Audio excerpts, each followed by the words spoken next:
pressure looks good. Doubling up. Roger roll with planet.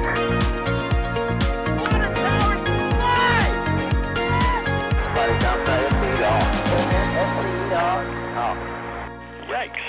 You bet. Okay. We don't need any more of these.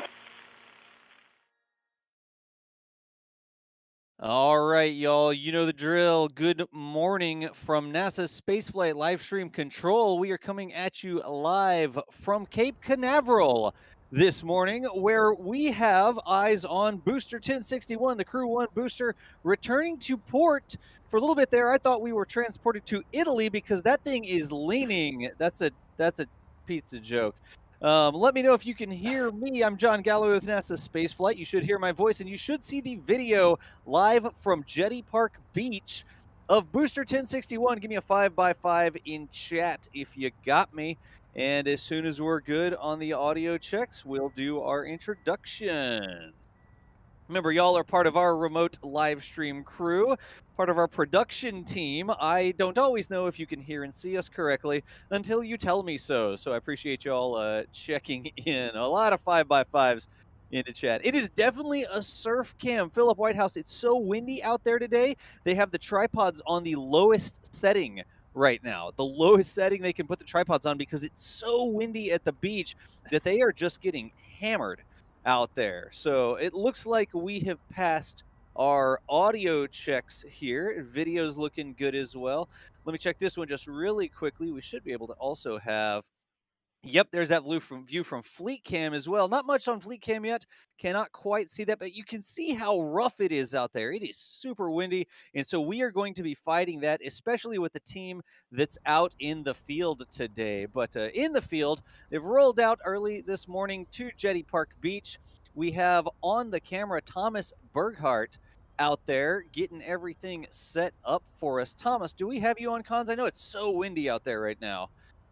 Yeah, it's really windy out here, so I probably will let you and our studio host do most of the talking, but I'm out here working the cameras, and we've got a pretty significant lead on the Crew 1 booster, so this should be interesting to see what exactly happened. The landing looked pretty normal, but might have had some troubles afterwards or something, because it's looking very different now. Well, can't wait to get a closer look. Yep, absolutely. And it also looks like it's way on one side of the drone ship. It's not in the middle of the drone ship like it usually is. It looks like it's literally up against a railing right now. So, Thomas, thank you so much for rolling out there. Also in the field, we've got Julia Bergeron. Do we have Julia on comms? I know she was having some serious wind issues earlier. Thomas, do you know her status? Stand by. Can you hear me now? Yes, Julia, we've got you. How you doing out there? All right, Thomas, this is Julia reporting in with Thomas. As Thomas said, it is quite windy here, but we have quite a view of a very leaning booster and Go Miss Tree going out, which I was just tweeting from my phone, some pictures I took, and wow, is Go Miss Tree fighting waves getting out there. So I can only imagine what we will see when that booster gets back. I know I sent you a picture of what it looked like when it landed, so I'm curious to do some compare and contrast with you. I mean, that thing is definitely leaning out there, but Julia is our resident fleet chaser. She is all over Port Canaveral like a rat on a Cheeto. Anyways, whatever, it's a saying. She's all over, sorry about that. She's all over Port Canaveral. Sorry, what did you Hey, don't ask, just roll with it, okay? just keep on going. Appreciate y'all being out there. Thank you. It's windy, that's great. What? We can't hear you. And then also back in the studio, Chris Gebhardt, do we have you on comms right now? We do indeed. Good morning, Das. All right. Good morning. Chris back in his home studio up in Daytona, and Chris is going to be covering for me a lot here while I work on some other things. But Chris, thanks for joining us. Are you ready to take this away? I am indeed, yes. Though I'm curious, like everyone else, to see where this thing is on the deck of Just Read the Instructions. Would appear that it did some dancing around on the deck after it landed. I don't know, maybe that octograbber allowed it to do a safety dance if you will. Safety dance, nice. So, chat, y'all know the drill. This is a live stream. We do live commentary. If you have a question for us, tag us at NASASpaceflight in chat. It goes into some special software we have on this end, and we'll pull those questions in the order they're received. Same thing with super chats. We're able to roll out these streams because y'all keep showing up and financially supporting us as well. So if you do a super chat, it goes into the queue as well, and we will read that. Also, I will just want to make sure we know we're fighting a lot of wind out there, and also this is a public location. You will, on occasion, see some people walking in front of the camera there. So that is just going to be normal today. This is a place over at Jetty Park Public, so just be advised on that. But Chris, if you've got the live stream software panel up and are ready to go, I've got some other toys to play with here. You do indeed, yes. So yeah, let's start talking about what we're seeing here today. And yes, as Dots was saying, if you do have any questions, please feel free to throw them up into chat and tag us at NASA Spaceflight in it, and we will go ahead and add it into our queues. We'll also be curious to periodically check in with Julia and Thomas to see what they are seeing with their eyes, because you can always discern a little bit different things in the camera. So we'll be checking in with them periodically. But if you do have any questions for us about this flight, about booster return, about port operations in general, go ahead and ask. And go ahead and throw them up in chat. And the first, one of the first questions we have is Cape Canaveral having a hurricane? Well, it could certainly seem like that.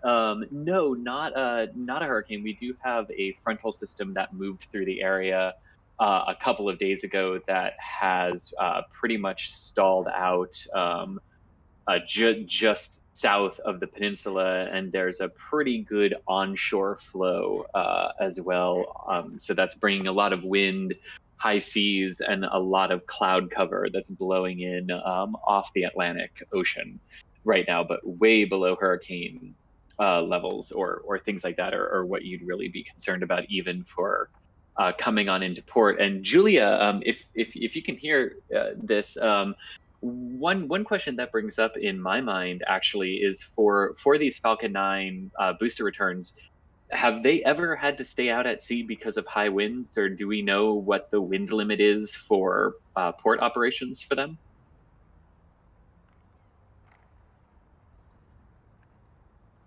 And we'll see if Julia heard that, or Thomas, did you copy that either? Oh, I copy you. Oh, there we go. Hi, Julia. Thomas's mic. So have they had to stay out at sea because they couldn't come into Port Canaveral? I don't think that's happened before, no. Copy. And do we know if there are, well, there obviously is, but do we know what, off the top of your head, what the wind limit might be in Port Canaveral where they have to forego operations or not come in? You know, Chris, I don't think that has ever been something that we've been able to find out. Now, I know there are restrictions about coming in at night, and that's a safety concern. I would look for the tugboats that guide them in to probably stay a bit closer just because it is choppy even after the pier. So we'll look for that. And I would imagine that the crane will probably get rolled over and the cap will be put on pretty soon after they arrive at the docks. And that's just another way to assure that this booster stays safe in port and doesn't do any damage if there were an incident. Gotcha. Chris, we're working on one mic between me and Julia right now, so we'll limited commentary from us until we get that figured out. Okay, hey, Thomas, cool. DOS here. Could you check the comms net, please? The control channel? Yep, we'll do. Okay.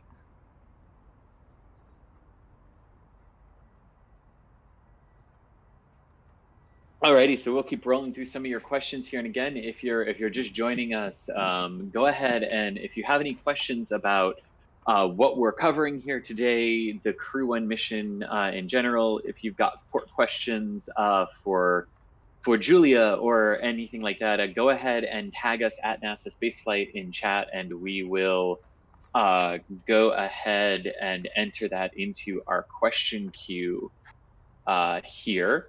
So, but we'll keep rolling with some questions that have come in. Another question here, wondering if it could have been a potential hard landing of the rocket onto the drone ship. I guess that's a possibility. I haven't heard anything yet about if it was a hard landing. It certainly looked normal to the naked eye on the cameras that they used on the broadcast. But it's also possible. I mean, because when this cold front moved through, there was a lot of rough seas. It's also possible that the rough seas were the primary contributor to why it definitely appears to be leaning. Exactly how much we'll seek to find a little bit later. I know Das has his lean factor indicator that's already been asked for by someone. So yes, so we'll definitely get that up a bit later. I know Das right now is working on another camera that we have as well deployed down there and getting that up and running for that. But yeah, you know, we've seen before on some of these landings where this question is coming from, that a hard landing, a little like premature cutoff of the engine as the ocean is rocking the drone ship, has sometimes resulted in a hard landing, as has running out of fuel in the earlier days of the recovery campaigns. And the Falcon 9s do have crush cores in their legs to help absorb that extra shock. So it's certainly a possibility. But again, as we were saying, it's also possible that the rough seas just really did a number on this one. And I know Chris B, actually from our main NSF account on Twitter, and actually Das, is it possible to pull this up or no? Would it be possible to pull up a tweet? Not right now, please. Not right now. Okay. Yes, super busy. Anyway, Chris B, the main at NASASpaceflight account, did tweet out earlier today a video that SpaceX had released of one of the earlier boosters before Octograbber was a thing, dancing around on the drone ship deck in rough seas. So we definitely know that the boosters can go for a walk around the deck if the sea conditions are right. So yeah, and I think a lot we'll know a lot as this gets closer, and we can get a look at exactly where it is on the deck and how it's leaning and how Octograbber has a hold on it right now. So definitely more to come on that. Yeah, here's a good question from Paul, who was wondering if this booster falls at sea or would have fallen over at sea, which booster would NASA have used to support Crew 2? It's a good question, because this vehicle, the booster that just launched the Crew 1 mission up to the International Space Station, is the one that NASA plans to use for Crew 2. And one of the reasons we saw the mission delayed actually from Saturday to Sunday was because of recovery weather downrange, as well as onshore flow for potential aborts early on in the flight profile. But it was notable that it was booster recovery weather also noted as one of the primary concerns, with NASA saying it's our booster, we want it back. But yeah, if it had tipped over before they could have secured it onto the deck, they would most likely have grabbed a new build booster that's coming down the line and earmarked it for NASA and Crew 2 at that point. Just based on all the added inspections and the added things that are put into a processing flow and a build flow for a booster that is earmarked to launch Crew for NASA. So likely would have just gone to a new booster there.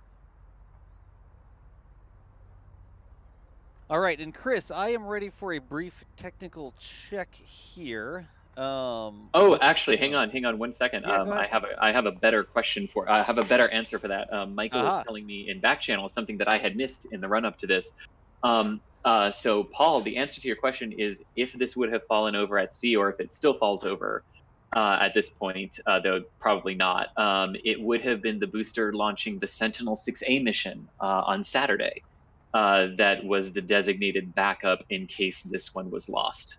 Because B1063 is also a NASA booster launching a critical NASA science payload, as well as European Space Agency payload there on Sentinel-6A, it would have been the backup to B1061. So there you go. Okay, sorry, Das. I just saw that from Michael, and that was a good moment there. I'm fervently working here in the background, but let's see if this works. I'm still working on the video feed, but we should be able really quickly to get another view of the beach. This is coming from that robotic camera, and of course you can see there's a little bit of a hiccup in that video. I'm working on resolving that, but look how far out the drone ship is. I can't even see the drone ship right now. I'm gonna see. But I bet there's a zoom function on that camera, Das. Yeah, there probably is. Yeah, go ahead. The robotic camera's not pointed at the drone ship, so that might be problem number one. Well, I was just trying to get a nice, panoramic view of the beach here. Just check. And you can see we're working on this. Thomas, I'm going to talk to you in just a minute because that is not enough bit rate right now. In fact, let's do some more work before we come back to this. Let's go to the other primary rig. And Thomas, I'm going to send you some more messages in the back channel, okay? You got it.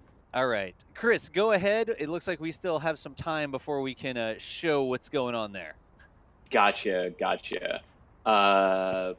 Perfect. So Bruce Sebring saying Tycom 8, is that you, in reference to the previous leaning SpaceX booster that came back into port on the Tycom 8 mission, which simultaneously seems like yesterday and decades ago. Thank you, 2020. But yes, definitely love the reference to Tycom 8 there. Love it. Oh, here's a good question. Chris. Yes, I'm actually. Booster. Yeah. Is the leg off the edge, or is that an optical illusion? I don't know. I saw that earlier, and I couldn't figure it out. But you could see if half of this thing is off the drone ship, that's going to be insane. I mean, I don't know. It's still way out there. It looks like it may be an optical illusion, but it looks like at least one, if not two, legs are hanging off the edge of the drone ship. You see the shiny part of the leg? I do. I totally see what you're seeing. And again, I saw it earlier. I'm working on getting we have a little bit more zoom. We've actually got like double the zoom on the other camera. I'm working on getting that online right now. So. Well, Thomas is working while I'm talking to him. So, anyways, go ahead. Sorry. Hang on. Yeah. Hang on. This is. Wow. I don't know. Is it just still like slightly over the horizon, and so the waves are in the way a little bit, or I don't know. I honestly zoomed in on it. Yeah. I went and actually pulled up our YouTube feed, and dang, it's what it looks like. If it's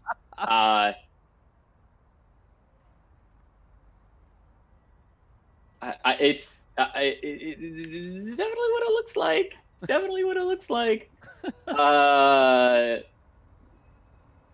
Lord.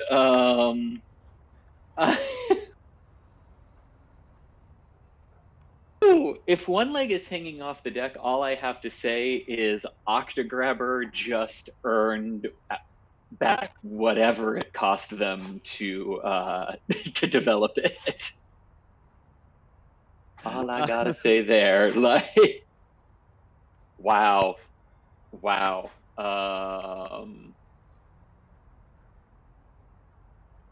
Okay. So anyway, more questions. More questions here. So there was a question here about the launch, actually, and its rendezvous up to the International Space Station here. So the question from Virag is, the crew and coast period was 8 hours. Why did it take 27? So this is in reference to the originally planned launch date on Saturday, the 14th. And that, did I get that date right? Saturday was Saturday the 14th. I don't know. All the days are blending together. It was Saturday was the 14th. So the original launch date on Saturday the 14th, the phasing angles between Dragon and the International Space Station were such that the vehicle would have reached the outpost in 8 hours. So 8 hours launch to docking is what Dragon would have done for a launch on Saturday. But that 1 day delay to Sunday meant that the phasing angles between Dragon and the space station were a lot different at that point, and different enough that it would have severely either messed with the crew's sleep schedule, so they bumped it to 27 hours, or, which is the case in this particular mission, it just worked out that it took 27 hours to naturally phase up to the International Space Station for that mission. And that is just the difference in 1 day, and how your angle, the angle of the launch site versus the orbit that you're going, or the target that you're heading toward, can be that much different in a single 24-hour period. So that's why Saturday would have been an 8-hour rendezvous, but Sunday was a 27.5-hour rendezvous up to the station.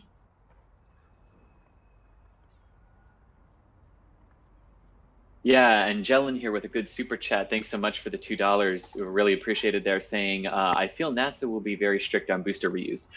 And NASA is. So what we know right now is that the crew missions, they intend to use a new booster and reuse it at least once. And we know previously that NASA was comfortable with reuse of boosters on their missions as long as they were what was called low energy return missions, meaning either a return to launch site abort or a shallow, low heat re-entry profile that results in a landing on a drone ship, for example.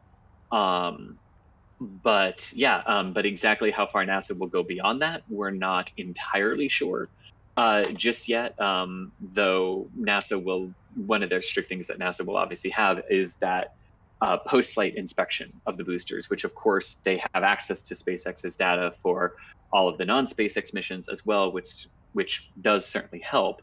But again, given the nature that this is a booster that will be launching humans again, all of those NASA pre-flight inspections will come into play as well. So yeah, there will be probably some stricter reuse measures on this one in particular.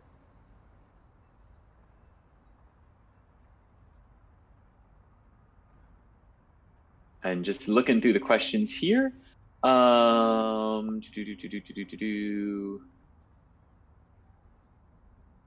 Here's a good one from Kevin Smith, asking how much fuel's left in the booster.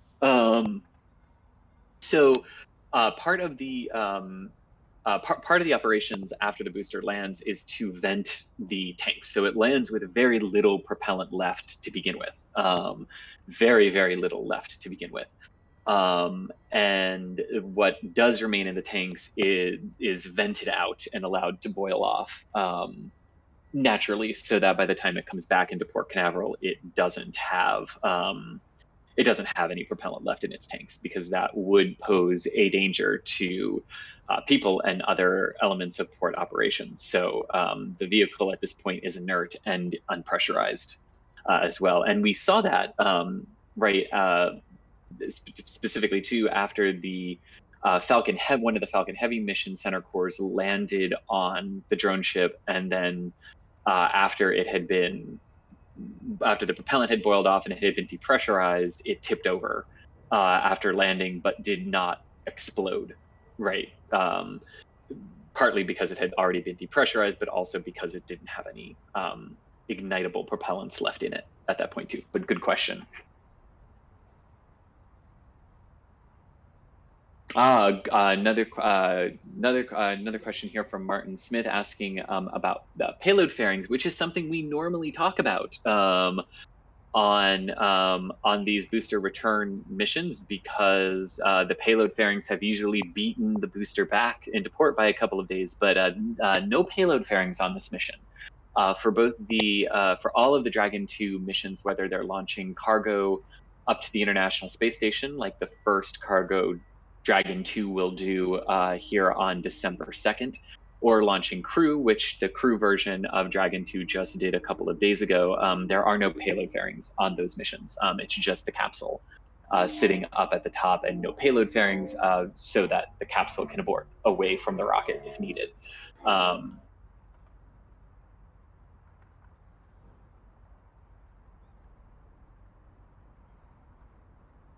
Yeah, so no payload fairings on this particular mission. However, the payload fairing catchers did depart Port Canaveral just a few minutes ago. Actually, just a few minutes before we went live, because they are heading out to catch the payload fairings for this weekend's Starlink mission.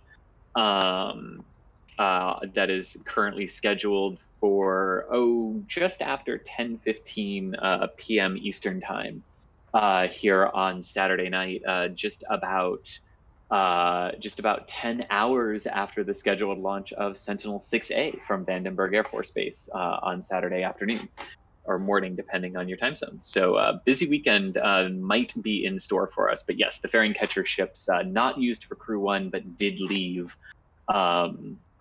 just a few minutes ago on their way out to get those on their way out to get those payload fairings.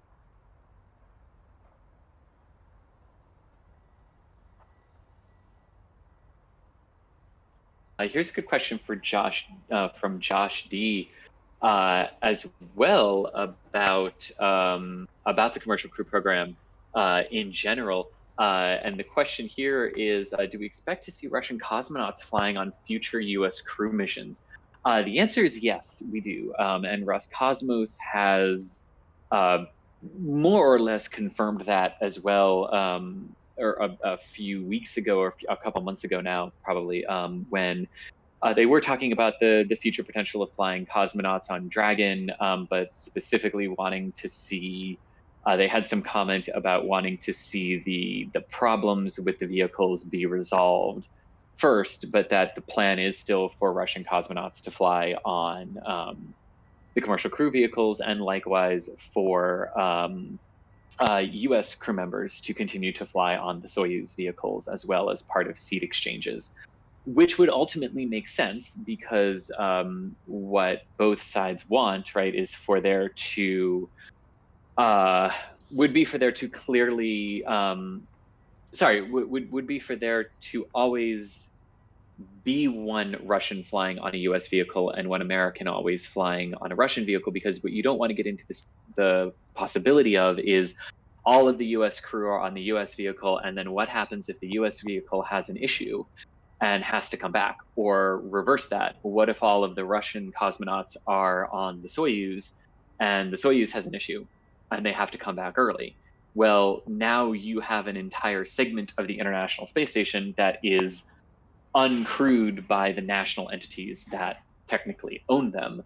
And that's something you don't really want to get into. And the easiest way to mitigate that and prevent that is to have there always be an American launching, or a US side crew member launching on a Soyuz, and to always have a Russian cosmonaut launching on one of the US vehicles, so that if one of them ever had an issue, you still have that balance and crew membership and crew identity on board the station.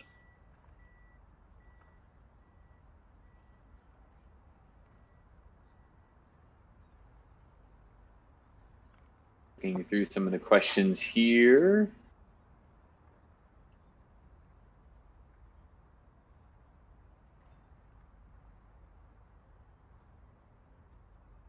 So as I'm still looking, so as I look through some of the questions here that have come in, what we are watching is live views from the NSF Live Cam deployed by Thomas Berghardt and Julia Bergeron there at Jetty Park.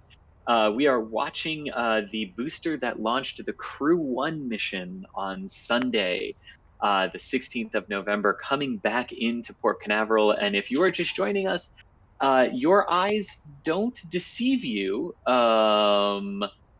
That booster is a leaning. Exactly how much it's leaning is what we're partially waiting to find out here. Julia and Thomas are also working on getting another camera set up. Chris, right now we're working on leveling another camera. Yeah, the booster's about to go off screen. I was trying to type a message in the back. Yeah, we'll get it. You can just say it out loud. Yeah. So Thomas Thomas or Julia will need the camera repositioned here. The booster's about to go off screen for us, but now there we go. It looks like it maybe. I don't think that it feels like it's over the edge of the deck now. It looks like it's right up against the edge, but I don't like maybe just the tip of a foot is over or something. I'm not sure. It's not in the middle of the drone ship. It's hard to tell, but it's definitely not on the middle of the drone ship. No, like.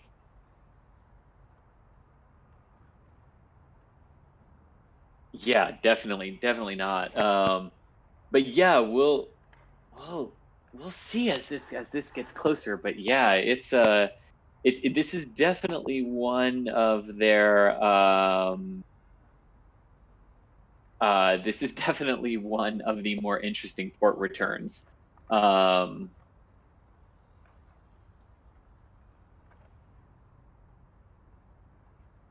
So, Chris. Yeah, sorry.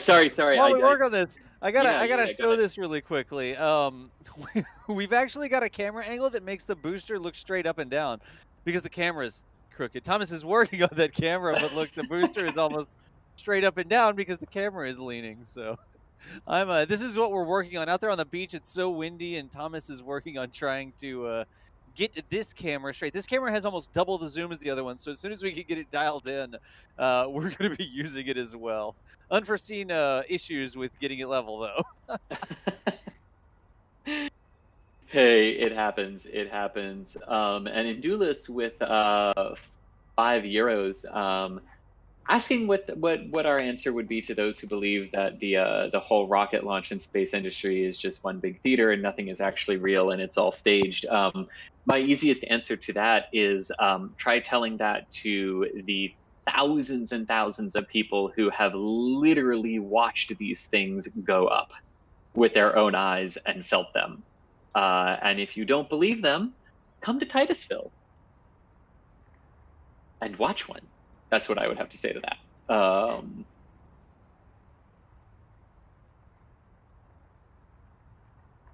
Alrighty, and scrolling through chat again. I don't want to lose any of them.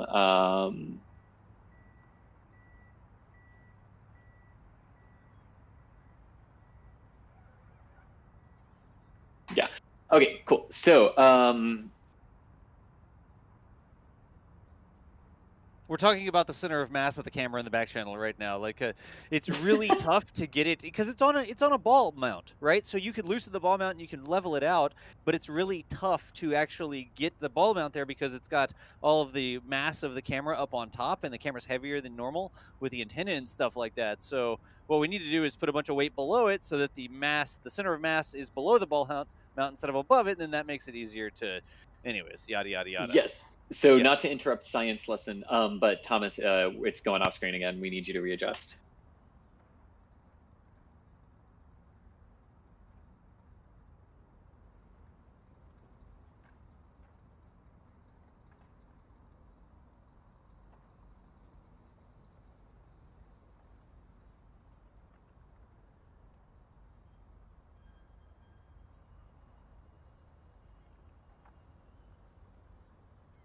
Alrighty, and a good question here too from Lee asking, have there always been people on board the ISS, and what's the minimal amount of people that have been up there? So the answer to that is yes and no. At the very beginning, there were not always people aboard the space station. The first set of modules were launched uncrewed, with crews going up to perform initial outfitting and connections and spacewalks for the outpost and the laboratory. However, the space station has, for 20 years now, been continuously inhabited. There has been a continuous presence on board the International Space Station for just over 20 years. at this point, and that includes when the program had to weather the effects of the Shuttle Columbia disaster, which forced a reduction in the number of crew aboard the station from 3 down to 2, and is what transferred all crew rotation flights, or the main crew rotation flights and expedition rotations, over to the Soyuz. And then after Columbia, in 2006, the station crew went back up to a permanent crew of 3. And then that was increased, I believe, in 2009 up to the permanent crew set of 6. And then since then, since that increase in crew size up to 6, there have never been less than 3 people aboard the space station since that moment. And now we're up to a permanent crew of 7 on board the Outpost. Another great question here from Jim, saying specifically about the booster, saying that asking that, so once it lands, it can slide around. Kind of.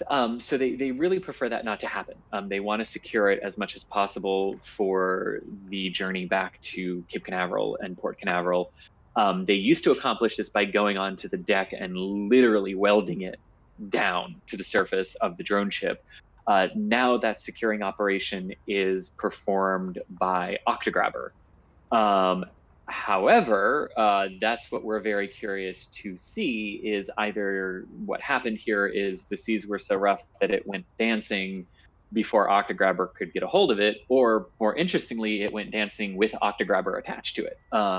So that's what we're waiting for it to get closer to try to discern exactly what where it is on the barge where it is on the drone ship and what it is connected to. But yes, if the waves are high enough, it can go dancing, and it wouldn't be the first booster to go dancing either. And it is windy out there, Chris. We've got the robot fully online, and Thomas actually has it pretty level from this perspective right now, but look at that wind out there. With the full zoom on the camera, you could definitely see that the tips of the legs are, if not just slightly over, are right up against the edge of the drone ship, maybe against those little bumpers that they have. But the wind at that more extreme zoom definitely makes it a more challenging thing to look at, I guess. But this is the robotic camera, and when I want to recenter it, I can just click a button and I can point the camera wherever I want now, which is kind of cool. Look at that. So we can switch back and forth between these two things as we go. So this is the Mark I camera. That is the crewed camera. Crewed, like actually person, meatbag operated, out there that Thomas has to keep pointing whenever the booster moves. And we're going to need that in just a second here, Thomas. And then this is the robotic camera that I am logged into remotely, so it's deployed out there. This is a PTC Optics 30x zoom camera that's normally meant for like indoors broadcast. And we are working on this rig. This is probably the toughest environment that it's ever been in, but we are working on another ability to deploy these cameras robotically or remotely and then teleoperate them just like this. So I'm actually going to plug in my Xbox controller and see how that's working today, because this camera has the ability to be controlled with the Xbox controller as well. You heard that right, chat. The Xbox controller. I'm not even kidding. I just got to plug it into USB here and get it connected, and then I can literally play that camera like a video game. Of course, I may crash everything while I try that, but let's see. I need a longer cable. Jeez. Yeah, and you know what are the reasons, like, so we often talk about the channel memberships and the super chats, and thank you all for watching those ads at the beginning, right? Because that's what enables us to reinvest all of that, to reinvest that money into cameras we can control with Xbox controllers. Yes, I was trying to not say it that way, but we also, here's why we've chosen to go that particular route, right? is there are going to be events, right? Even there are going to be events even after we're done with this pandemic where it's going to be one person per organization that gets to go in, right? And one of the things that we always have to balance is video versus photography. Well, this rig that we're working on and testing right now, we could hand off to a photographer, say, here, plant this down, aim it at the launch pad, we're good, you guys can go do all of the photography stuff that you need to do, and we can teleoperate the remote live stream camera. With an Xbox controller. With an Xbox controller, yes. We're gonna need to make it easier to level the camera. Like we need to put some bubble levels on it or something like that, and change the camera center of mass. But Chris, right now, the view that you're seeing, I'm literally pointing the camera around using an Xbox controller, sitting in my office in Charlotte, North Carolina. Like when awesome. when I want to point the camera at the booster, I mean, I can literally just use this Xbox controller. Zoom in, zoom out, I can pull focus, I can change it from autofocus to manual focus and stuff like that. Like, that is pretty darned cool, honestly. Sorry, Yeah. I know we were doing the spiel there, but I gotta... It's working. No, it's off, yeah. Oh, it's working perfectly right now. Like, we have control going in on one connection. It's got a dedicated, that Cradle Point brain unit that we bought. And it's got a dedicated antenna for that, so I get real-time control, and I get like a lower quality operator preview coming in via the control app. And then we're using another LiveView Solo. We've got 2 solos out at Jetty Park right now, and the LiveView Solo is actually providing the full quality video uplink. So nice. The video, let's see, was that's that ship that was out there, I think, right? Let me see. And the only thing I have to do is I can't comment based on the operator preview because my is in real time. It's got like 80 milliseconds of latency. And it is about 3 seconds of latency before the full quality preview gets there. But that's that ship that was going out earlier we were looking at. And then how smoothly can I pan over and find the rocket again? There's Finn Falgout. Oh, man. Jeez, I'm commenting on the real-time feed. I shouldn't do that. And then there's that leaning boost.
All right, there we go. Looks like we had a brief audio hiccup there, having to reconnect the remote audio, and then Discord crashed and had to be completely rebooted. But now it should be back. I think we should have, yeah, okay, confirming in the back channel that we do have live audio now. All right, good. Sorry about that for a second. Our cameras were still online, but Discord not really meant for this. As you can tell. Hi, Julia. We hear you. Hi, can you hear me? Oh, hi. I think we're getting ready as well. So now we're all hiding behind a trailer. So how close is it, huh? Maybe about half an hour from coming to port is about how close they are. They have passed the anchorage point. Julia, we're getting you like full robot mode right now. We can barely understand what you're saying. It's like nothing but robot noises. It almost sounds like the camera is providing live commentary. It's a robot joke. I don't know if in that spot we're going to be able to get that commentary from them. Yeah. She's a Cylon. She's a synth. So that's okay. So but what she did say is maybe she said they've just passed the anchorage coming into Port Canaveral. So they're on their way in. They're close. We should start seeing the pier. But guys, if you can still hear us, it's about to go off camera again. I got it, Chris. Okay. There you go. All right, cool. So we should start seeing the pier. We should start seeing other elements of Port Canaveral, but they are close. When we started this feed, you couldn't see the base of the booster or the drone ship. It looked like they were over the horizon. So they are very close to Port Canaveral. But I'll save the other question that we have here, Julia, until there's until we've got you back on better comms there. But Eric Ramey, thanks so much for the new membership. Very much appreciated that continued support. Thank you very much, Eric. CS with $5 saying Xbox controller exclamation point. We have a fan, Das. We have a fan. Yes. And another $5 super chat here from Demarage saying, thanks for hanging out in the wind for us. And yes, not just wind, but now rain as well. But yes, we are hanging out here and we are waiting for, or we're not waiting for, we are watching Booster 1061 that just launched the Crew 1 mission on Sunday night or Monday morning, depending on where you were around the world, is coming back on into Port Canaveral here.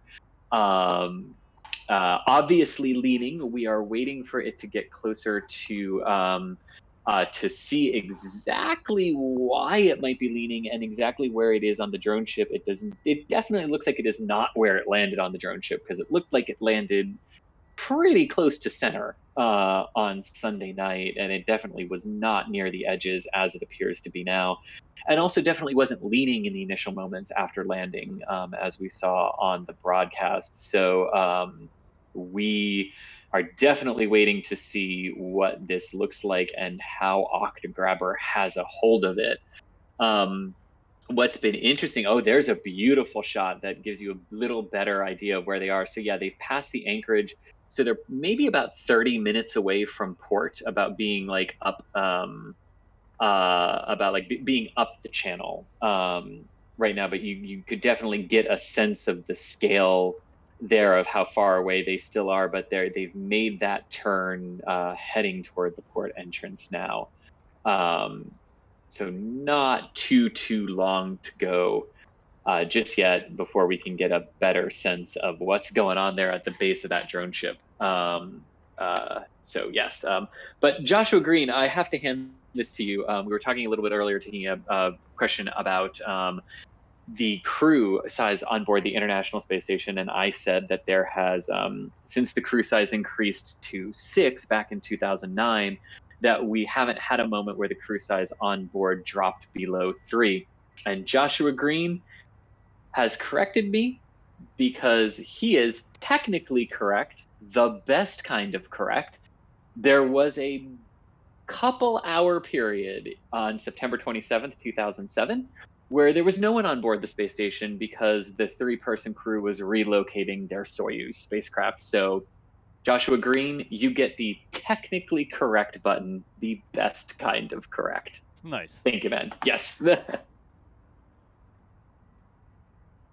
Yeah, and here's another question from Daniel saying, now that Crew Dragon has been successful, is there any reason for the continued development of Starliner? Should the money be focused on anything else?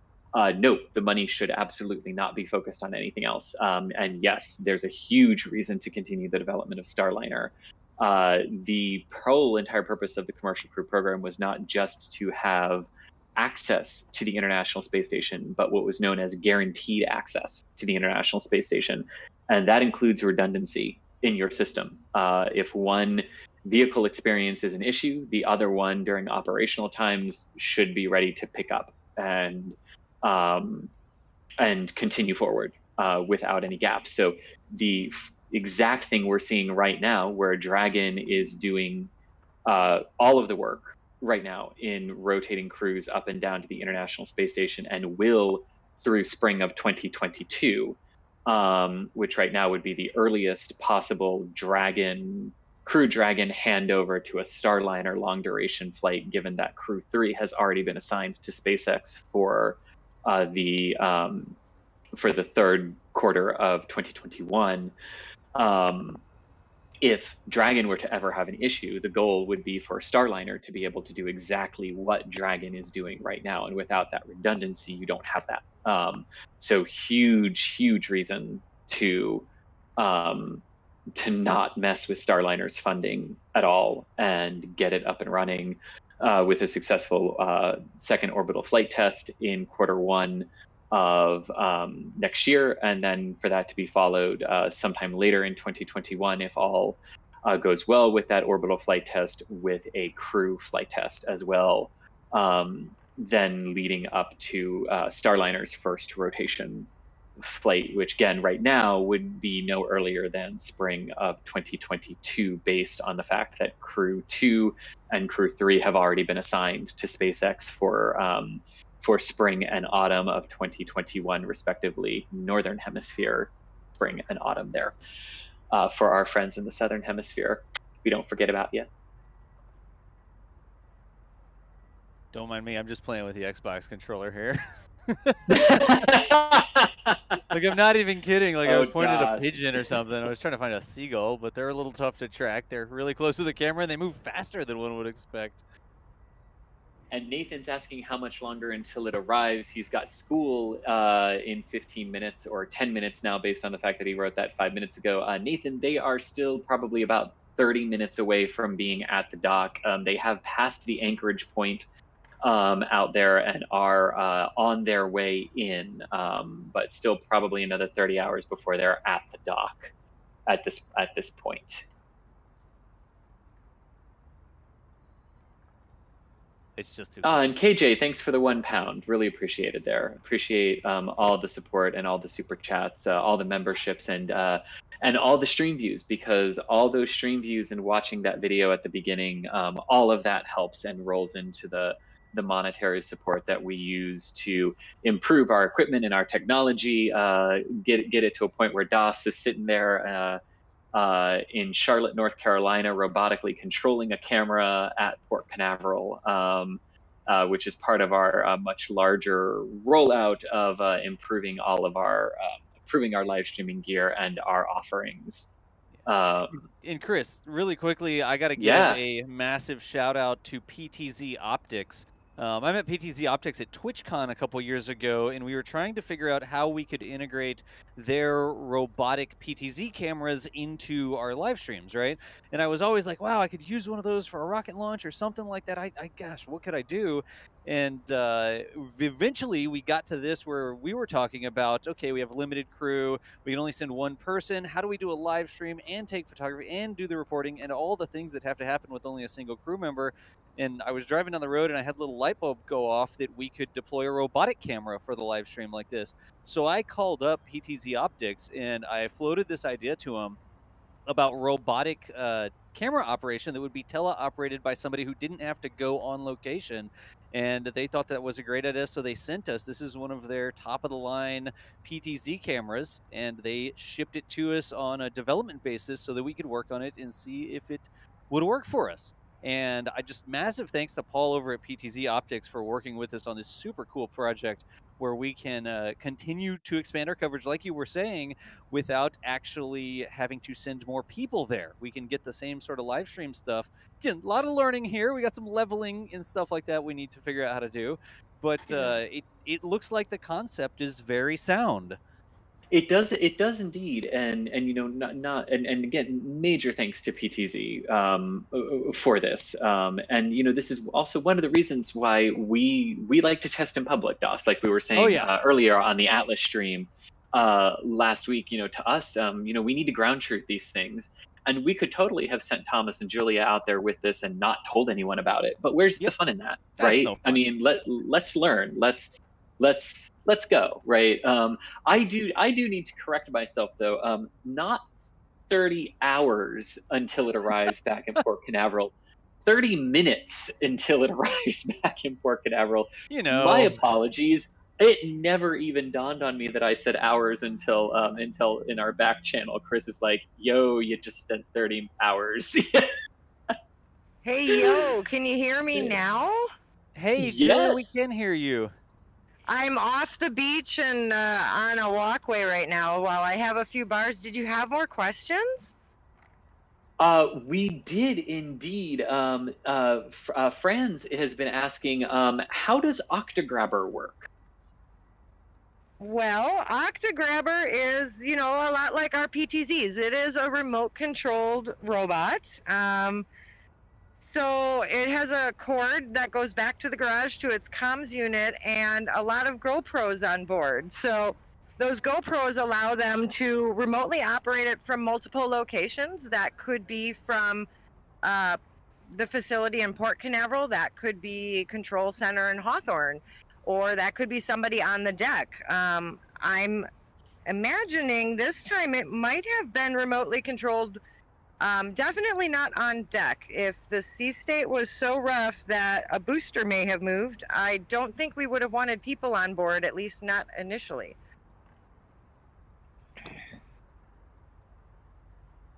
Right. I'm looking at the view that we all have right now, and I do believe I see Octograbber's arms holding on. I do too, yeah. I'm also looking, and it definitely looks, as it's closer now, that all 4 legs are on the deck. Might be just up against that little lip, but definitely looks like they're all on the deck. Earlier, when it was still coming over the horizon, yeah. Actually, the drone ship literally just tilted in the waves, and all 4 are on the deck. Yeah, so it was an optical illusion. Yeah. Yeah, no, and I was listening to you earlier. Yeah, that booster's definitely not where it landed. I'm thinking they got Octograbber under it, and so we've talked a bit in the past about how important that tug crew is in keeping a booster safe. When the seas are rough, you really want to guide the drone ship bow to stern and ride the waves that way. And I'm kind of wondering from the looks at it if maybe a wave hit them after Octograbber was on, but it didn't hit them bow to stern. I think they weren't turned around yet. Maybe they weren't hooked up to the drone ship yet, and they couldn't turn around with the thrusters in time. But I have a feeling we had a wave hit, not bow to stern, but that would be, let's see, DAS ships, not bow to stern, but which way? Port to starboard? Yes, port to starboard, thank you. That sounds right. So a port to starboard wave would be what could make a booster move to the opposite corner of where it landed, right? I mean, I think so. I mean, yeah. I think so, physics says yes. Yeah. Because if you keep going, if you keep your drone ship turned that direction, eventually those the wave rate would actually probably tip your booster. So whatever happened, it's a good thing that Octograbber got underneath there first. And there's a good thing. So hang on, Das, can we show pictures can we show tweets yet? No, we cannot. Okay. I got a lot of stuff going on. Then I'll just throw it up in our chat. No, Trevor Malman got a photo of it. He's in a helicopter. The leg is on the limb. Oh. The leg is on the side limb. Octograbber has it. Octograbber has it, but the leg is literally on the yellow safety part of the raised top part of the lip. So, wow. Wow. So Again, I threw that into chat for everyone, but wow. That's quite an adventure that booster's been having then. Now I tweeted out what it looked like for Ms. Tree going out. for the Starlink mission, and it looks like, I mean, things aren't getting any better out there right now for the fleet. We more or less, I think, cross our fingers, knock on some wood. I've got wood by me and I'm knocking on it. I think we're done with hurricane season for us, but now the fleet has to face nor'easter season. And nor'easter season is actually horrible for waves out there. So I think we're getting a taste of what is starting up north. And the fleet isn't getting a break right now because just trying to leave Port Canaveral, Ms. Tree hit waves. Yeah. This is crazy to watch, y'all. It has been. This is. I want to run through some super chats here while we got some time. Thanks. Kesadeka, thanks so much for the money there. We really appreciate the support. Really appreciate it. Doug with $4. Thanks again. A new membership, but it didn't come with a name. But a new membership, so thank you to whoever that was. Sorry. Looks like I don't know why it didn't come across our system without a name, but sorry about that. But thank you so much for the new membership. Thank you, mysterious member. Yeah. Yeah, so Rough Rider Show there, showing up as always with the $5 super chat there, saying the landing looked fine, and do you think the wind tipped it or the crush cores? And yeah, you had sent that message in before Julia went through her explanation there about potential waves and rough seas and everything like that. But thank you so much. Thank you so much. And on a note, the crush cores. On a note, the crush cores don't actually fail. The crush cores are just doing their job, really. Think of them as giant shock absorbers. Yeah, because they're actually protecting the structures so that they're not damaged in that regard. Right. Yeah. And KJ, yeah, this was again earlier before we got the photos and everything with 5 pounds saying, what we were trying to see and discern from the deck there with our long range cameras, but with what we've now seen from aerial photography, we know that Octograbber still firmly has it in its grasps as well. And then Thomas Anafang with $2 there, saying thoughts on the Axiom mission movie. Hey, new era of spaceflight, right? Actually going to space to film movies and going on a SpaceX Dragon and the International Space Station to do it. It's a new era. I don't know. I'm curious what the team thinks of this. I don't have a problem with this. I think it's an interesting way to build more public awareness of how the space industry is changing. I mean, even though the absolute vast majority, 99.9% of us do not have $55 million a seat to hand over to SpaceX for something like that, it's still, I think, important that I think it's still an important part of the messaging of how this is changing. But curious on your all's thoughts. I think it's interesting. I wish that we had more space stations, so it wasn't the ISS that they were going to, is sort of my thing. But ISS is what we've got right now, so it's awesome that we're sending somebody up there. I would love to see more places like that where we could send people up, because the ISS is sort of, I'm going to say, small, right? And dedicated towards research and science and stuff like that. And so to film a movie there, I think it's a great proof of concept, but I hope it doesn't become the sort of thing, well, I don't know if I hope that or not, where it's like, oh yeah, and this week they're sending this up to the ISS to film for 8 hours or something. You know what I mean? That would actually be kind of cool, but we need more space stations is my point. Right. Right. No, and you're, oh man, I don't think anyone's just going to disagree with you there. I mean, and I think that's sort of where you see people wanting this to go, right? Yeah. Different absolutely. Space stations, different commercial low Earth orbit access points, some based on tourism, some based on research, some based on other things. Yeah, and yeah, it would be that would be really cool to be able to look up and, it's not the space station, it's one a space of the station. Space station, right? Yeah.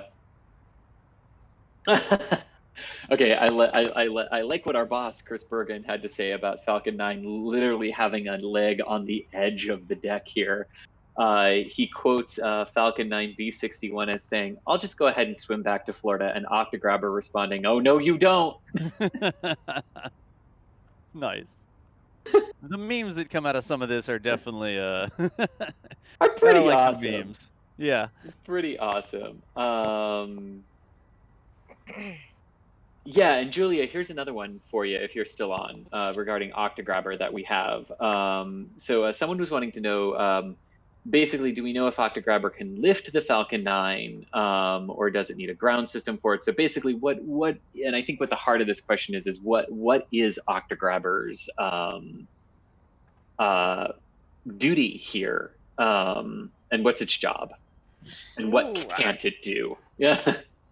Well, Octograbber's duty, as far as I know, is to scoot underneath the booster, hold on to the 4 launch mount points, so those hold down points we see at the launch pad, and then its only job is to stay there and hold on.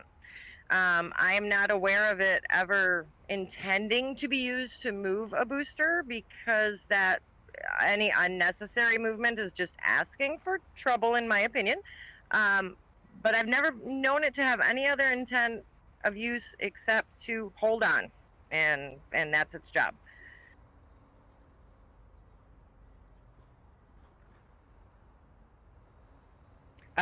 If it could have moved, I think they might have wanted to move it a little bit farther away from where it currently is. Yeah,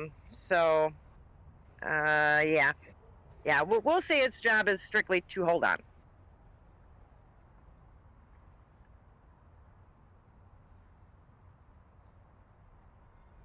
Yeah, and if y'all are wondering what's going on right now, we've got the NASA spaceflight crew out at Jetty Park, and Thomas and Julia are out there crewing 2 different cameras. We've got the normal live stream camera, which is what you see right now, and then that robotic camera from PTZ Optics that we are out there working with. I'm actually controlling the PTZ Optics camera with an Xbox controller back from home. So working on a lot of different things here. And then shortly... Yeah. In a bit, you will be able to see the booster on Fleet Cam. I will tell you, SpaceX, this booster better not get into port and then fall over and crush Fleet Cam. I would be very unhappy with you. Fleet Cam is very nice and does a very good job, and please don't drop a booster on it. We don't want to. So would I think Rusty's would be upset with that too. Oh, you know, Rusty's would probably be upset. I think our lunch viewers over at Rusty's might be a little upset if that happened. Das, come on now. Yeah. Well, it's not just anyway, we all agree. And anyway, I'm sorry. I had actually read out the next question, forgetting that I had muted myself, or having accidentally muted myself there. So that's the long pause. Okay. So that was the long pause. Nothing but operator error. Hey, being on a stream when I'm left to my own hosting devices is always fascinating. Nice. Indeed. Painted Pitbull, you asked this 55 minutes ago, and we apologize it took so long. We were waiting for comms and everything with Julia here, because some of these questions are better. She's the expert on. So Julia, the question that Painted Pitbull has here is there a contingency for sea rescue for either the drone ship or the booster? Oh, well, not one that I don't think has ever been shared in a document, but if the question is, well, there's a few scenarios. If a booster falls over, they're not going to drag it back out.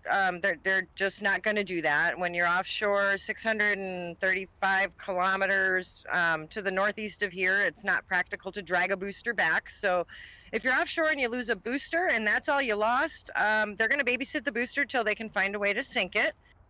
Now, if you have trouble at sea and let's say your tugboat isn't working, it actually has happened where basically sea tow comes out there, or another tug comes out there and helps you repair your mechanical problem and hopefully get you back on track so that the experienced crew can bring it back with the drone ship.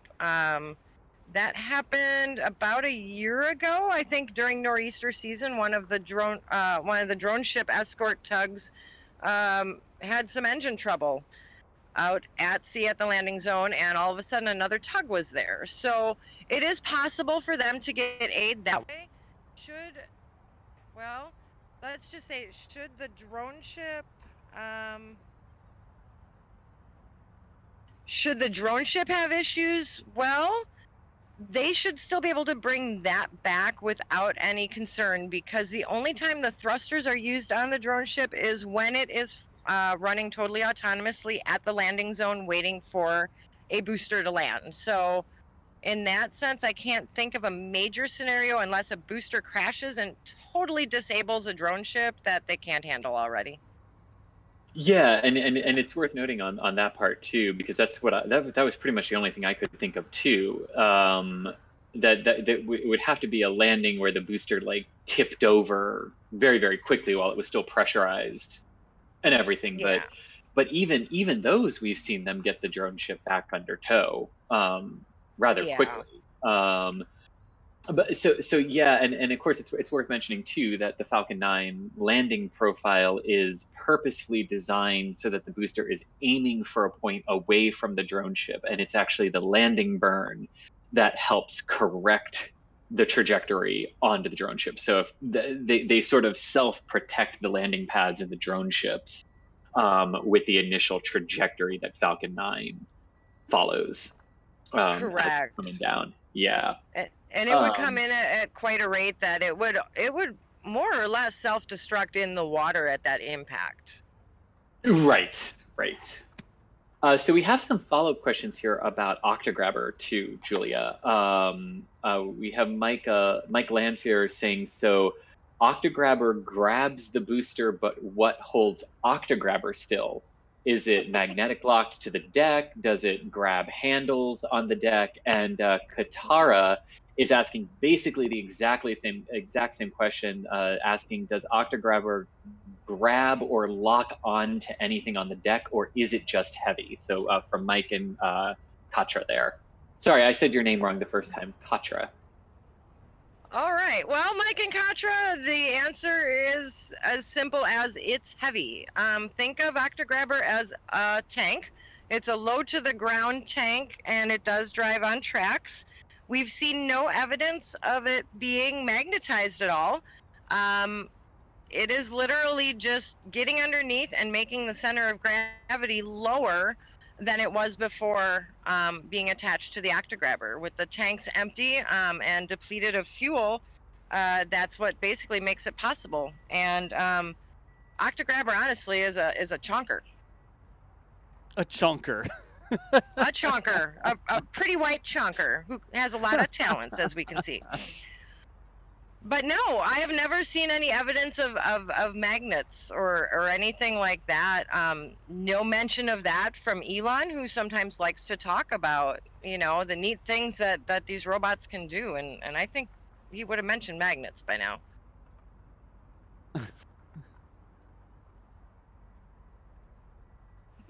We'll get better views of our chonker soon, y'all. There we go. And we have this is fun. Like today, we have a bunch of people asking very, very similar questions as one another. So I'm going to read them both out.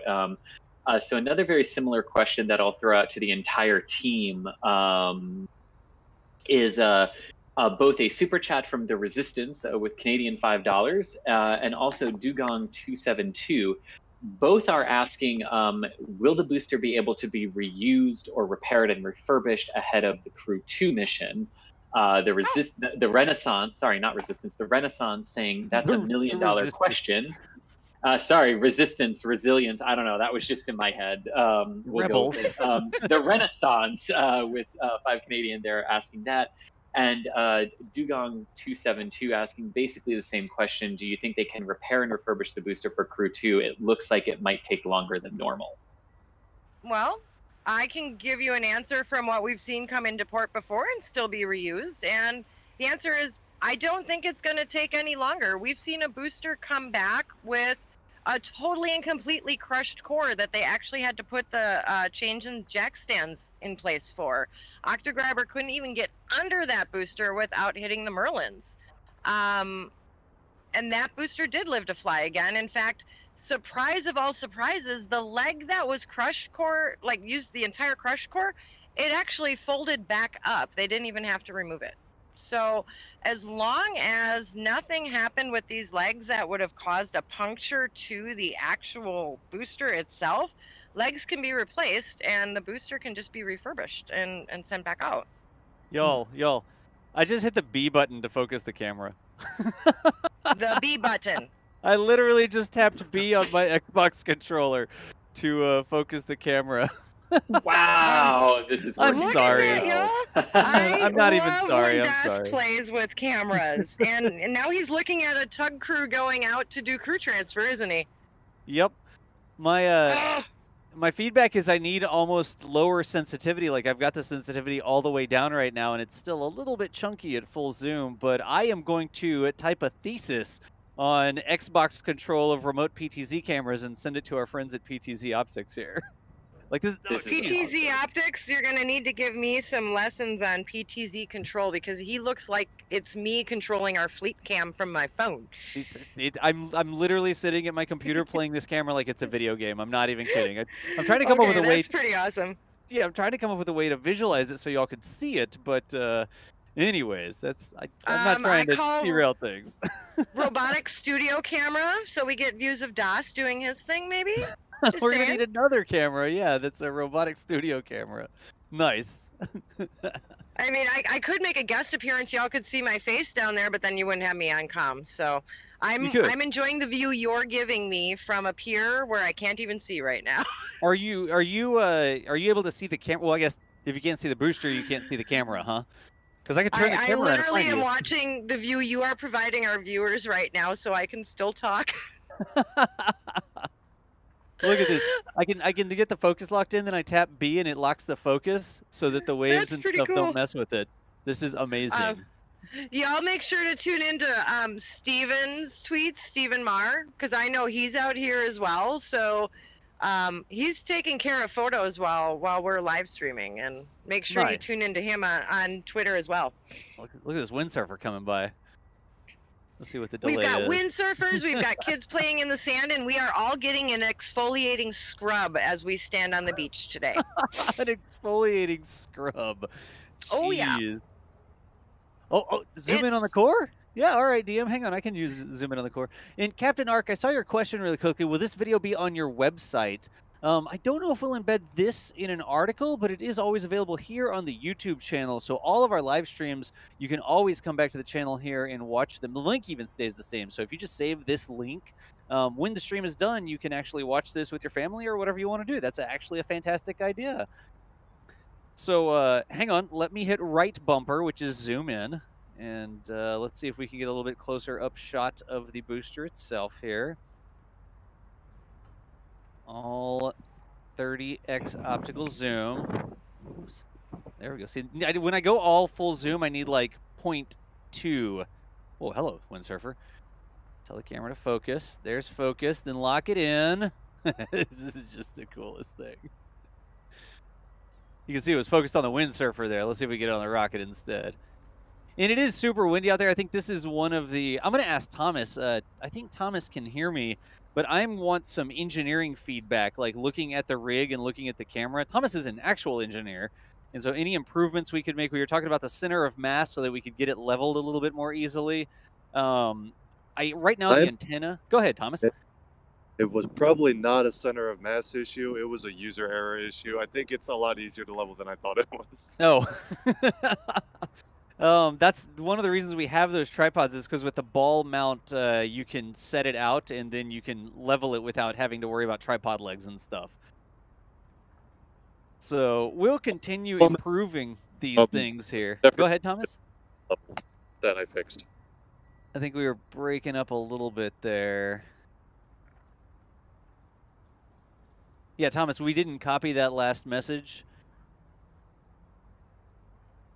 And we continue not to copy. Wasn't that important. Oh, okay, there he is. All right. Yeah, we'll do like a debrief afterwards and any improvements we can make. I mean, the camera is from PTZ Optics, but I built the rest of the rig. The tripod, I had aluminum. I was on McMaster Car ordering stuff. I had to make specialty cables. The modem brain is in like its own like weatherproof enclosure and stuff like that. So the battery and the modem brain are all in the specialty enclosure so that the camera is not weatherproof, but the rest of the rig is actually weatherproof because we can put different cameras on this thing. But y'all can see, folks, the booster is definitely super leaning right now. I mean, all the way, it's walked all the way up to the edge. And remember, we've seen in port where the booster, the drone ships actually have these little lips around the edges. It's like a really small, it's not a fence, it really is like a lip. And it has kept the booster from walking off the edge. I think if that was just a flat deck that then just went straight off the edge, that booster would have ended up in the drink. It would not still be up unless they had designed the drone ship specifically to catch the legs when this happens. So this is, there you can see the tug going out to meet up with it. I wonder if we should check that other camera. I've looked at the other camera in a minute. Hang on a second. Aha, there we go. Tug Oh, look at that. is already outbound and out to meet the drone ship. And we also got Tug Christine S, which is just kind of sitting in the mouth of the port. I think they're going to wait until the drone ship gets a little closer. Gotcha. Can you see it from this perspective, or? If you pan tilt zoom all the way to your left, you will probably see it peeking above the bushes, yeah. All right, let's see what I can do. All the way to my left. Let's look at this, chat. We on the robot? Yeah, we're on the robot, okay. Be an antenna in the way, hold on. Is it over the dune or is it over the jetty somewhere? Oh, there it is, yeah. You can actually see the antenna rig there. Hang on. That is the base of the antenna. See? There. You can see the antenna. Sorry. I'm not even sorry about that. Oh, and look at that. We really need to get that antenna mounted on something else because the antenna is definitely causing some of the shake there. You can see the antenna itself shaking. Right, Thomas? Yeah. Yeah, see that? I can lower it if you want. That actually might help. I mean, the signal is fine if you lower it with this nice. Look at this nice quick disc, or not quick disconnect, but this little ratcheting thing right here that allows the field operator to easily lower the. Look at that! Thanks, Thomas. We'll see if we can. I love how this is like what I imagine the Mars rovers have to do their self-inspections and everything. Like, yeah. So that is there's just someone with an Xbox controller back on Earth going, all right, a little bit up, and now I wait 16 minutes for the return signal. Like, I have a little bit less latency than that, but you can see just the top of the tug. I have a little bit less latency. Slightly less latency to the camera. I mean, there is the tug sitting over there. I wonder, all right, y'all, I know. We'll get back on the booster really quickly. Let's see if we can see the other live stream rig. Thomas, is that okay if I look at the other live stream rig real quick? Yep. All right, let me see if I can find it. Then we'll get back to the booster. Come on. Aha! Look at that. It's Thomas with the other live stream rig. Hey, Thomas. How's it going? Really windy. And, of course, Thomas's voice is not going to match audio on this. It may be close, but he's got real-time audio and then a 3 or 4 second delay from this camera after I bounce it back this way. But let's go back over to the actual booster. That's why we're here. There's the booster. The PTZ is just too much fun. I have to take a picture of my camera bag at the end of all of this so y'all can see what happened in just that little bit of time behind that trailer. Oh, yeah? Oh, and yeah. Thomas, Julia, anybody that's out there with a camera, if we could get some cool like promo shots of the rig and specifically the camera being used, like with the booster in the background, maybe when it gets closer or something. If somebody could help me out with that, that would be much appreciated. Yeah, I've already started that, Dust. Don't worry. All right, good deal. Thank you so much. And I've got a friend here who can probably help us with that as well. So at some point, I'm going to tell you that I'm going to go down there so I can also be a photographer, and you'll lose me as comms, and you guys can have fun with that, and then I'll join you again for comms. Excellent. So here's the difference in the zoom. That's how much zoom we have off the robot, and we will address the shaking issues. Let's get a little bit less wave in frame. because the wave requires a lot of encoding. Let's keep our bitrate for the main event here. But trying to see, oh gosh, I need lower sensitivity. It's just like playing a video game. Put that all the way back down to 1 again. There we go. All right, as you keep doing that, Dots, we've got a couple Yeah. super chats that came in. I'll run through. Go for it. Yeah. So StrayKey8, thanks for the $2 there. Really appreciated. And Robert Hobson with $50 saying NSF had a robotic camera controlled by a remote controller. When will we get an AI to replace DOS to control the whole process? Hey, Robert, geez, come on. Really? Well, Robert, with your daily contribution of 50, no. When will we get an AI? So we'll probably, honestly, so that's another project that we're working on. We'll probably start by mechanical turking it a bit. We're working on getting an AI to replace you? That's news to me. Other ways to track rockets. Let's put it that way. That was not in the budget, DOS. That was not in. Well, if Robert Hobson keeps it up, it may be in the budget. So, Robert, thank you so much for the $50 super chat there. Yes, and again, this was from about 10 minutes ago, but a glider guy asking if that was the Jetty Pier that we had just panned the camera over to. Answer is yes. That was indeed Jetty Pier that we had panned over.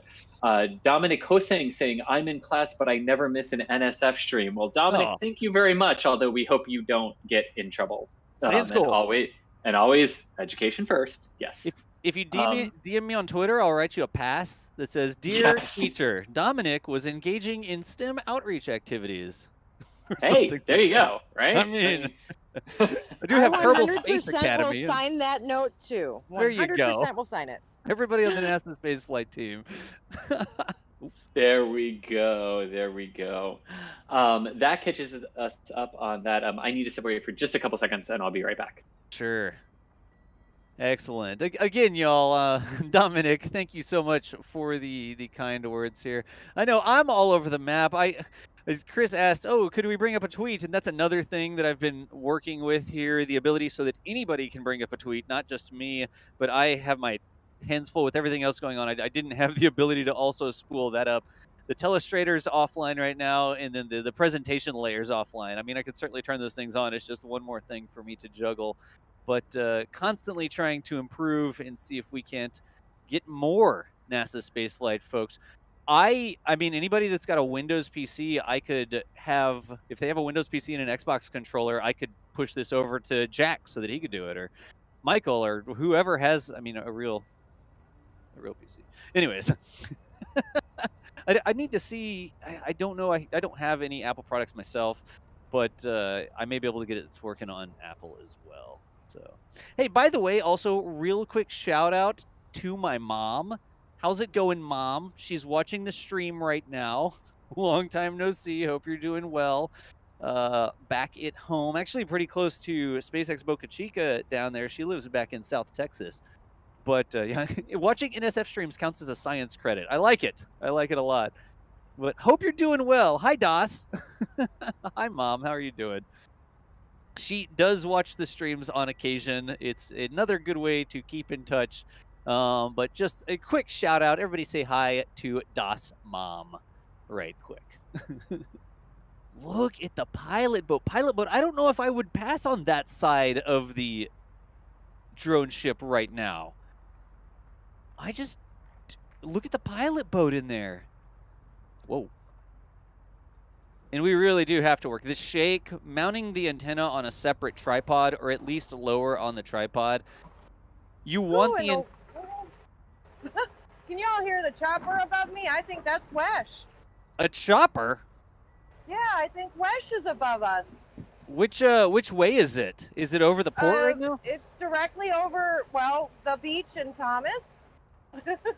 It's over the beach in Thomas. It's kind of straight up. Straight up from where we are. Oh, there it is. I got it. There you go. Say hi to the Wesh team, I guess. Let me see if I can get the right angle to look at the chopper. I don't know if I can. I'm sorry. This is the coolest thing. This is just disgustingly cool. I'm going to look at the helicopter real quick. with my Xbox controller here. Is the helicopter leaning? Thought you might find that amusing. I am definitely amused. Oh, look at that. We can almost get the chopper blades to match the frame rate of the camera. That's a cool look. At this extreme tilt up, I don't have as much horizontal control as I would like. I'm going to get this thing directly in the middle of the frame, though. You know I should have saved the rocket as a preset. Oh, that's all the way to a stop. Whoa, whoa. Channel 9 is what I'm seeing. Let me zoom in and we'll see if we can see who this is.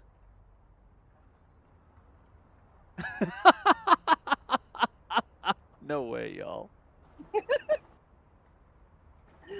I don't know. Are you picking it up on my microphone? Yes, we are. Look at that. Is it News 6? It's either a 6 or a 9. I'm trying to figure that out. It's gonna tweet. I am It's not channel 6. even- It's channel 6. Channel 6. I am not even apologizing about this right now, y'all. I am not going Don't to apologize. apologize. Did y'all see that view of the chopper? Autofocus. Come on, get it. Lock it in. Look at that. So this is actually good practice for tracking rockets, by the way. And you can see I really need that lower sensitivity sometimes. That's right, because you're adjusting the aperture and everything too, and I'm doing everything on the fly here, yeah. yeah. This is good practice, actually. Yeah. It really is. All right, so let's go while back to the rocket, though. Sorry. So while you do that focus, Julia, if we've still got you on here, Simsup is asking, are the tugs Finn Falgout and Hawk somewhat small for ASDS duty in the open ocean? Hawk in particular seems to be shorter and have less freeboard than the other ocean tugs. Oh, okay. I kind of heard part of that. That chopper's kind of loud. So about the tugs, there's different kind of tugs. Yes. I like to call Finn Falgout a big ocean girl. Finn and Lauren Foss are both larger tugboats. The tugboat Hawk, which brought, of course, I Still Love You out yesterday, those tend to be more of a port tender tug. Both tugs can do the job. It's just that Lauren Foss or Finn Falgout can probably do it a little bit faster with their engines. But we've seen both sizes go out and do it. So we don't discriminate here. All tugs are loved. Awesome. And Das, we still have an outstanding question with them wanting you to put your lean indicator up, but I think the booster is about to come by us in a way that would negate that. Here, let's do this real quick. Let's go to this one, the camera that's a little bit closer in. And do I have it? Starship tilt indicator. Oh, it's tiny. What happened to it? Hang on a second. I got it. Whoa, now it's... Yeah, I broke it. It's broken now. Yeah. We're going to have to redo that, I guess. Hang on. Remove. Add it back. That is a color source. Starship tilt indicator. There you go. Make it smaller. It's like our protractor like you asked for, Chris. There we go, yes. It's not. We should make one that actually looks like a protractor. All right. I can confirm that the booster is leaning. With our Starship tilt indicator, we need to make one that's like a proper protractor that has like angles and stuff on it. You know what I mean? That would be cool. I'll find one of those for the future. But as you can tell by our highly complicated Starship lean indicator, we use this to straighten our camera on the Starship streams. This Falcon 9 is actually leaning about degrees. I love that, Das. Fantastic. There you go. We're getting to the point where we have some exquisite zoom on the base there. Look at this off the robot, y'all. I mean, that is right up against the edge. Wow. Wow, wow, wow. Yeah. So, And I do want to reiterate really quickly, y'all. Earlier when I was saying, wow, is that leg hanging off the edge? That was an optical illusion. It was the waves and the surf, and the fact that it was still way out there made it look like the deck of the drone ship was lower on the horizon than it was. But I saw that interior white. You see how shiny the interior of the legs is? I saw a glint off of that, and it looked like that was actually touching the waves. But clearly now that we've got the booster this close, that is not the case. wow. I'm looking at hold down points right now. I mean, honestly, y'all, it looks like a booster that could be reused, Wow. which is crazy. Thank goodness for Octograbber. Today we make a toast to you. Yeah. I That mean, helicopter is hilarious.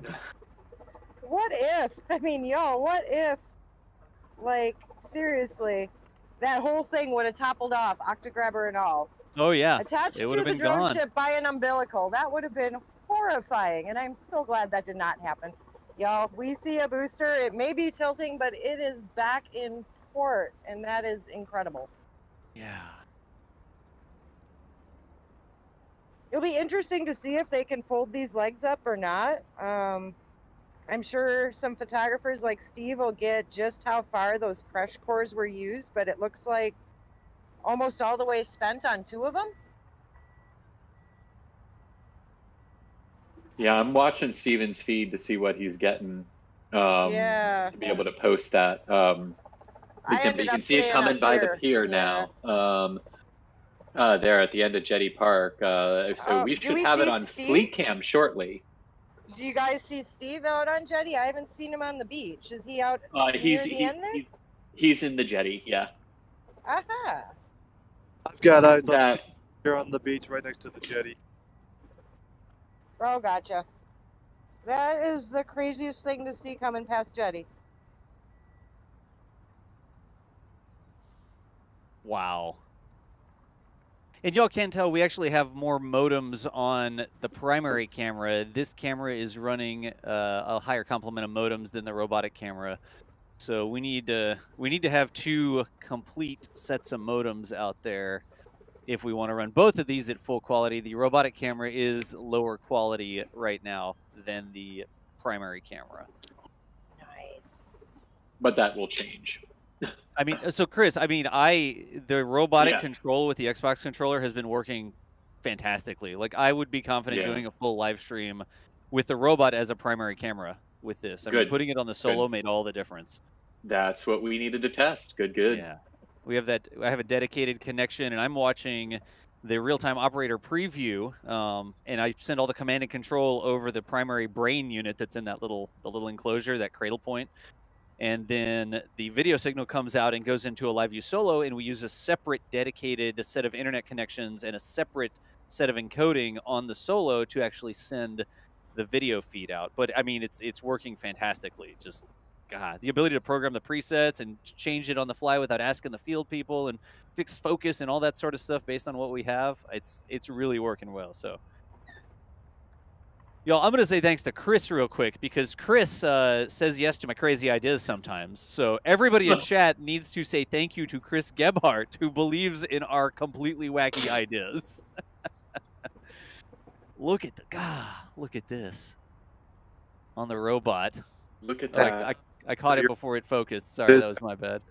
We're gonna lose it from the beach in a little bit. Obviously, you'll pick it up on Fleet Camp, but just let me. You've got a good visual on Fleet Camp, so I can start packing up these 2 cameras. Yeah, we will let you know. Yeah, is that back clamp actually attached, Joe?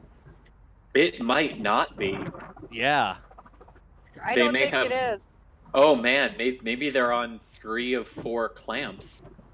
Yeah. Look at that. Hey, I'm gonna disconnect from comms for a hot minute so I can get some pictures down on the beach. Sounds Cool. good. Sounds good. Have fun.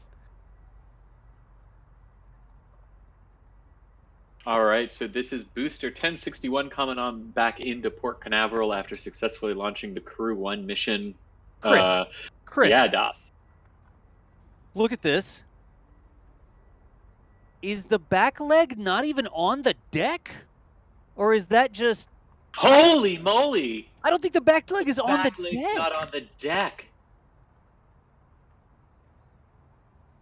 Wow. Whoa! Back leg not on the deck. Whoa! What? Look at the people's legs. Look at the people's legs. The people's legs went underneath that leg. You could see, obviously. That is incredible. Wow. Just wow. Oh my god. Y'all.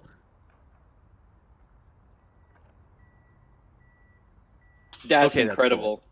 That's incredible. I can't wait to get this on Fleet Cam to see where that leg on the lip of the drone ship is. Yeah, checking Fleet Cam here. Not don't have a visual on Fleet Cam proper yet, but look Gotcha. at that, y'all. Oops. Hey, look at that. Look at the difference between the two cameras. Nice. Nice. It's they're almost at the same zoom right now, and they're almost the same position. Briefly, I think on the primary feed, the robotic camera is going to be in the way, if I'm not mistaken. Whoa. Well, there's your self-promotion. Yeah, right. What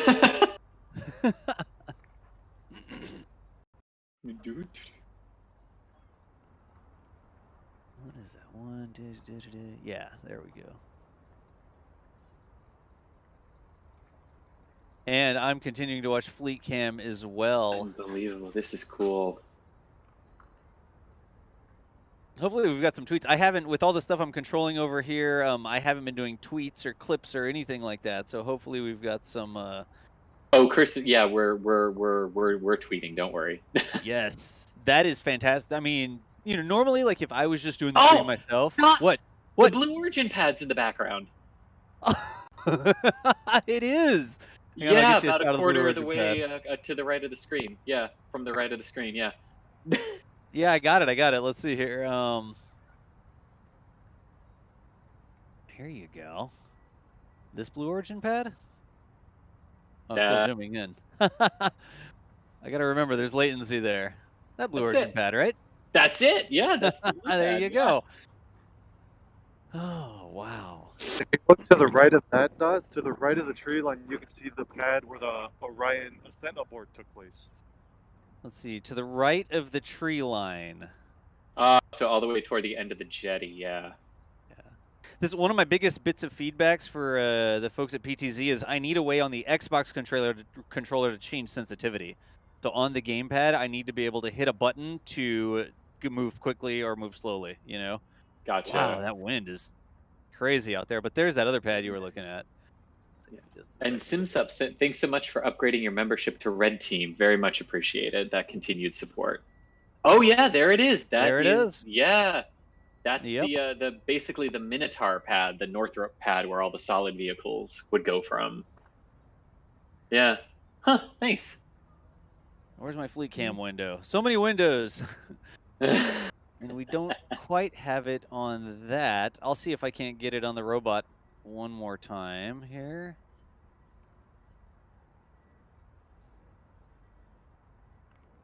Oh, yeah, the booster is actually hidden behind the robot's antenna mast right now. Oh, that's cool. Well, there it is. Oh, yeah, hey, look at that. That is fantastic. I wonder if we could we inception this real quick? That's not what it means. I'm not going to make one camera think of the other camera. I'm going to have the cameras look at each other.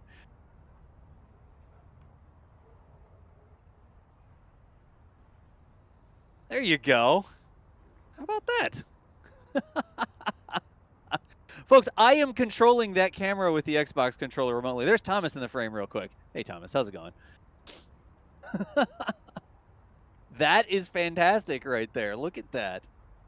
Actually, Dawes, I think I could probably, well, I'll keep the robotic camera up for a bit. I'm going to pack up the other camera. Sounds good, Thomas. Thank you again for dealing with the two separate camera rigs. There's the booster. All right, I got the booster back.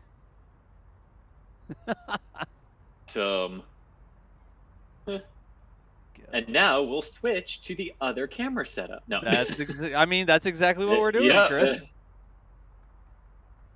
You can see when it's sort of jerky like that, that's me trying not to over control it because I had the sensitivity set way too high. And then if I set the sensitivity lower, then we can see the booster there. And that's the rotunda thing at Jetty Park.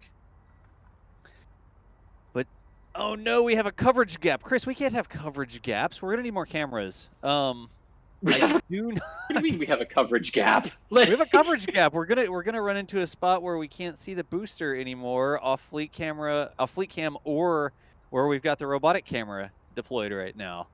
Oh, it's not far enough up the channel. Yeah. Oh, Thomas. Please don't shut down the motors on the modems on the primary rig. Oops, it may be too late. I was using a couple of the modems off the primary, or one of the modems off the primary rig, and it looks like I've lost that bandwidth now. All good. I did not inform Thomas that I was borrowing a little bit of bandwidth off the primary and routing it to the robot there, but now the robot does not have... Go ahead. Saying, no, you did not. If I would have known, I could have. Yeah, it's all good. I did not inform you of that. That was like a last-minute decision, just trying to put a little bit more bandwidth on the robot. But right now, it is not enough bandwidth to actually get a quality stream off the robot. So you're not going to see the booster anymore anyway. It's behind trees now. Yeah, it's going to go behind the trees. So let's switch over to Fleet Cam really quickly, and we will say goodbye to that. Here is the view from Fleet Cam operating. Now, Das, Go ahead. Last time we did this, we realized we could have seen it a lot earlier because of we weren't over far enough. We weren't. I remember all of a sudden it just appeared, and we were like, "Oh shoot, we could have gotten it earlier." I think we can see it right now, Chris. I think we can too. Yep. Let me see if that's the top of the booster. We'll see if it's moving. Oh, it's growing. It's moving. Yeah. Oh my gosh, how archaic! Right? I have to click on buttons. I can't use a controller to control this movement. No, it's moving. Yeah. I think that's the booster. That's it. Yeah. So a very brief coverage gap. Yeah, that's it. It's moving. It's moving. Yeah, that's what I meant. Like coverage gap. I thought we figured out we didn't have one anymore. Just barely, folks. This is Fleet Cam. This is like a PTZ security camera. That PTZ optics camera is a professional broadcast camera. I mean, it's like a legitimate broadcast camera. Not really designed to be used this way, but I mean, then again, neither is the security camera. So we sort of take things and repurpose them to make them suit our needs, I guess. But now over at Fleet Cam, this is a PTZ security camera that we installed at Rusty Seafood and Oyster Bar over at Port Canaveral. They are a restaurant right there on the Port Canaveral, I guess, channel. And you can go out there to the left here. You'll see in just a second there's a big outdoor seating area. You can go there. You can eat lunch, and you can watch the operations happen at the port. Especially a cool thing to do whenever there's a booster coming in or whatever. So if you're within striking distance, you ever go down to see a launch, you're around for some port operations, maybe there's a booster in port, Rusty's Seafood and Oyster Bar, massive thanks to them for letting us deploy this full-time robotic camera. And from here, we can see the top of that booster. There's another building in the way there, but we can just see the top of the booster peeking over. And let me give you a little bit of context on this really quickly.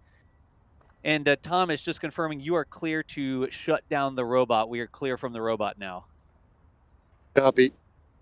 But here is the zoom that we've got on Fleet Cam.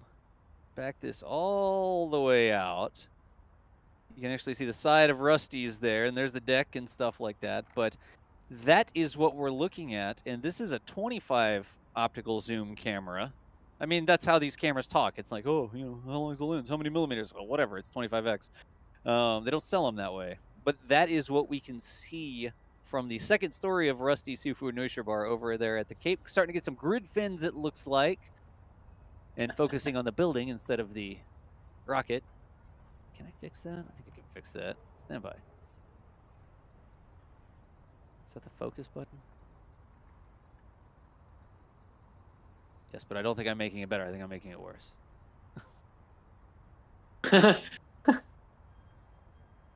Oh, no. It's Which like, button? Gosh. It's like you're giving me an eye exam. This one? Yeah. Or this one? It's B-O-O-S-T.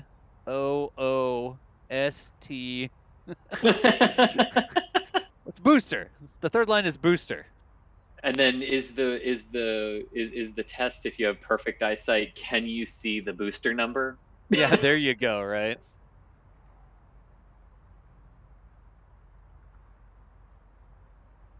So pretty shortly, the booster will clear the edge of the blue roof here, and we will be able to see it in all its glory coming into port. We will have this all the way up until they get it berthed.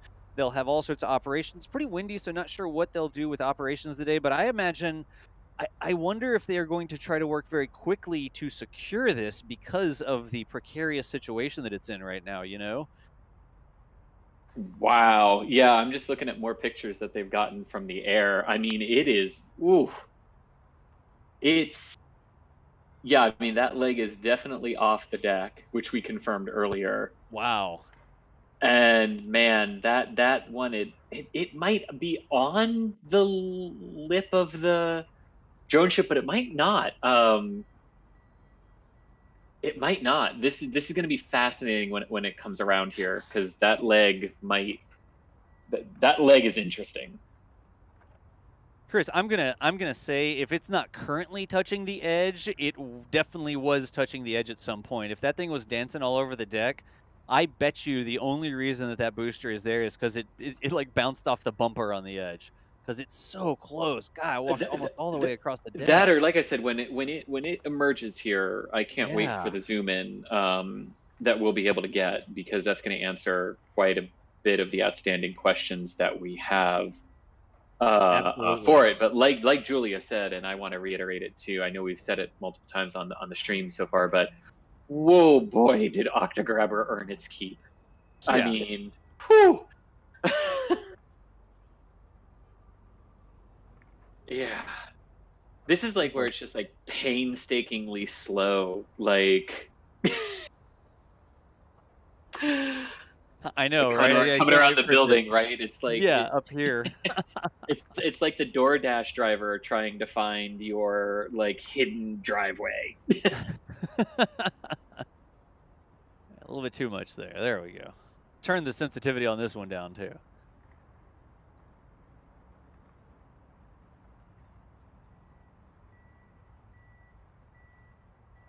This is ridiculous.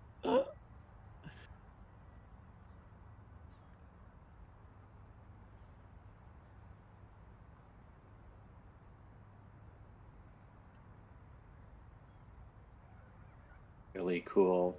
Yeah. Really cool. I think we've got that. Let's point that down just a little bit because of the lower third there.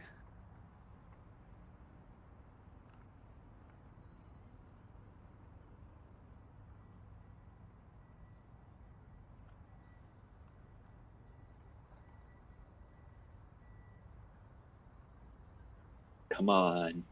Yeah, I know, right? I don't know why. There's like more suspense with this than than It's like a some other launch. events we've had. Like I almost said that. I didn't want to. You didn't want to say launch. I'll say it, Chris. But There is Finn Falgout, that big ocean-going tug. Remember, the drone ships themselves do not actually move themselves any long distance. They do have those thrusters on board that they deploy once they get on target, but they are not transport thrusters. They're station-keeping thrusters designed to keep the drone ship in position.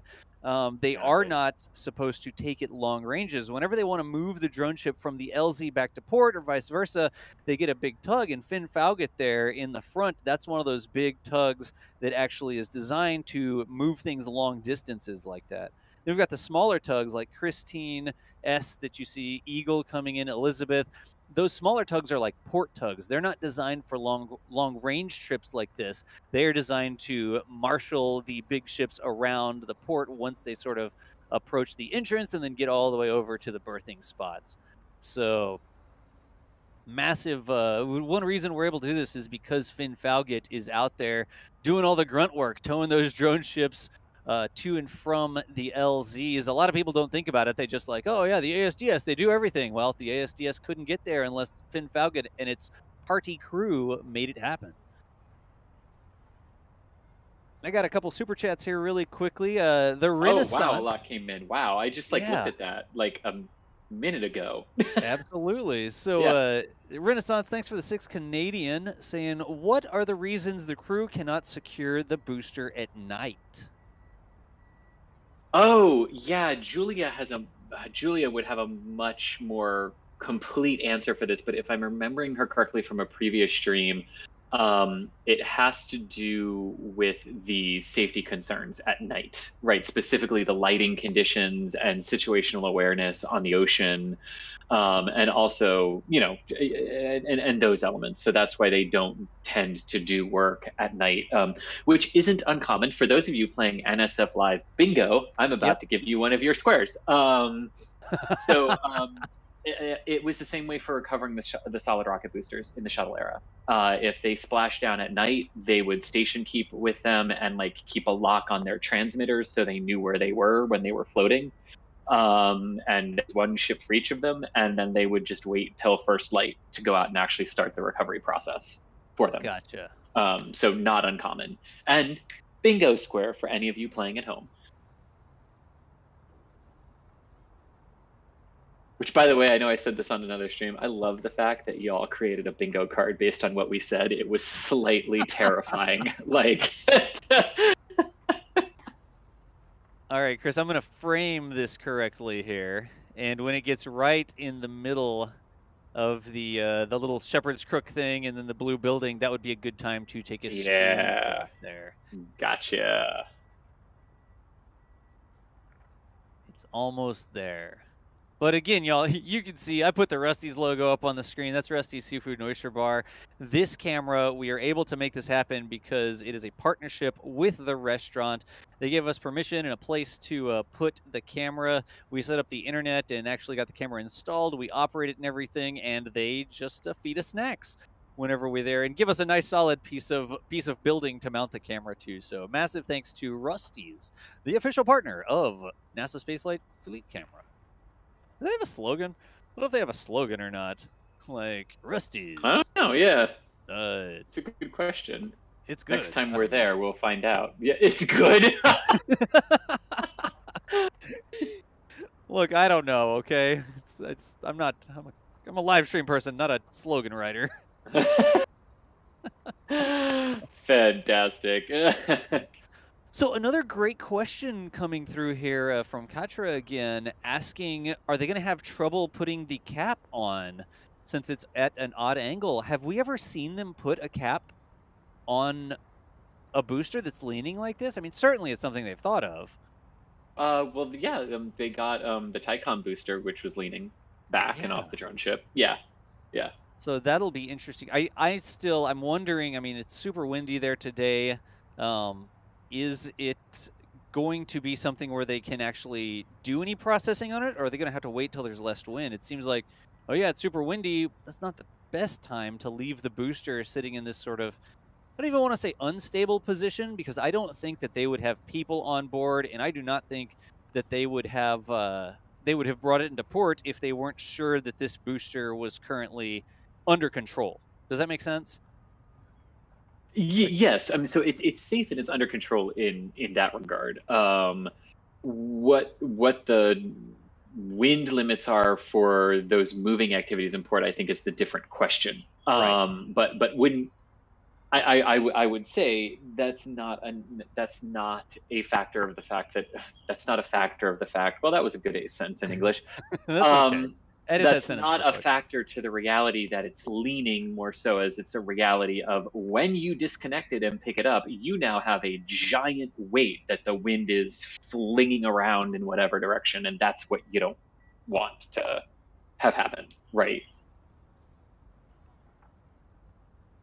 Yeah, absolutely. I was typing a message there. Sorry. Okay, gotcha. Yeah. I mean, the timing. I have a limited amount of time because later this afternoon I'm actually doing the museum show, the STEM outreach event with Intrepid Museum, their virtual astronomy live thing, and we're going to be talking about sounds in space. We've got a couple NASA scientists on talking about how they use sound to visualize some of the data they get back. Have you ever seen that, Chris, where it's like, listen to the rings of Saturn from Cassini and stuff like that? Oh, yeah. So we've got the live show with the museum and some of those scientists who are in charge of things like that are going to be doing a live Q&A on my Twitch channel. So I do I have love it. limited time here today.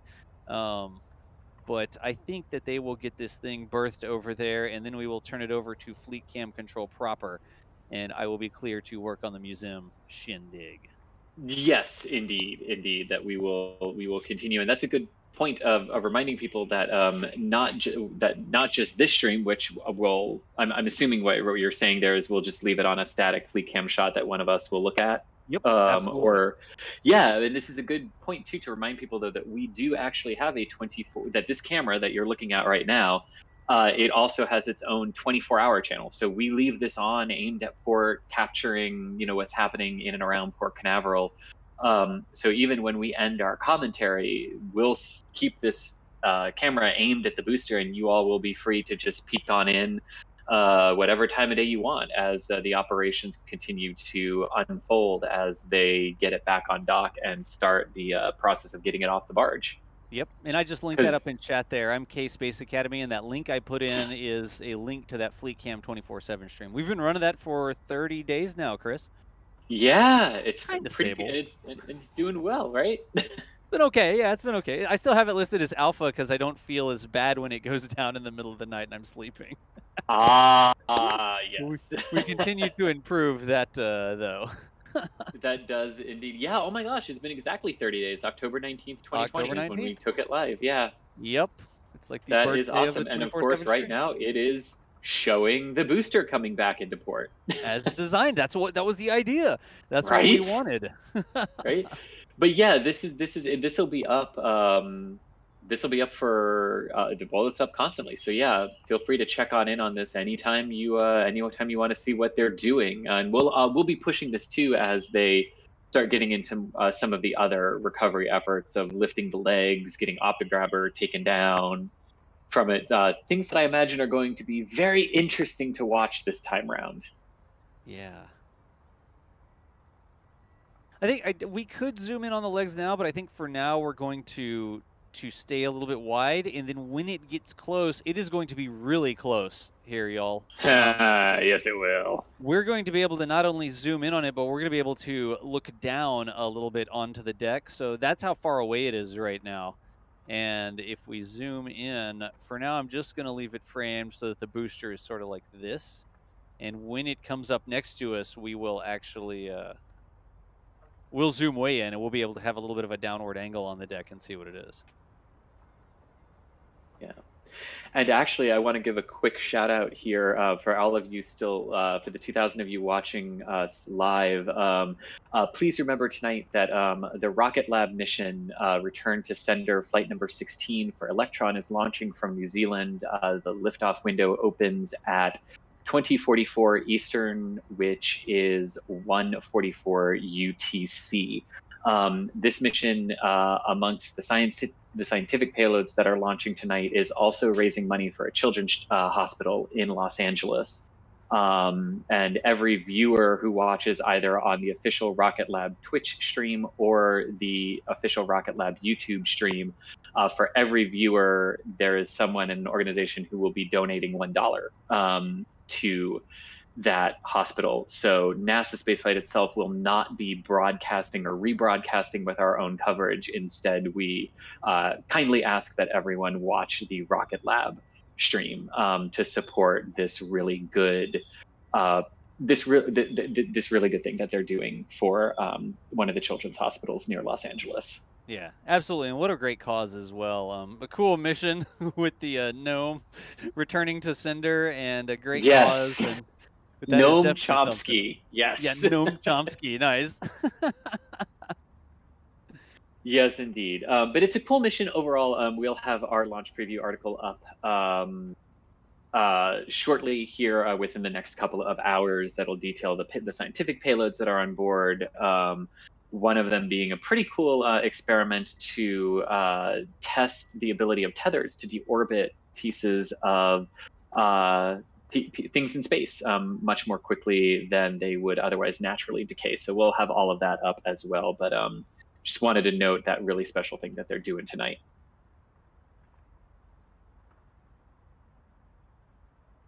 With that, and alrighty.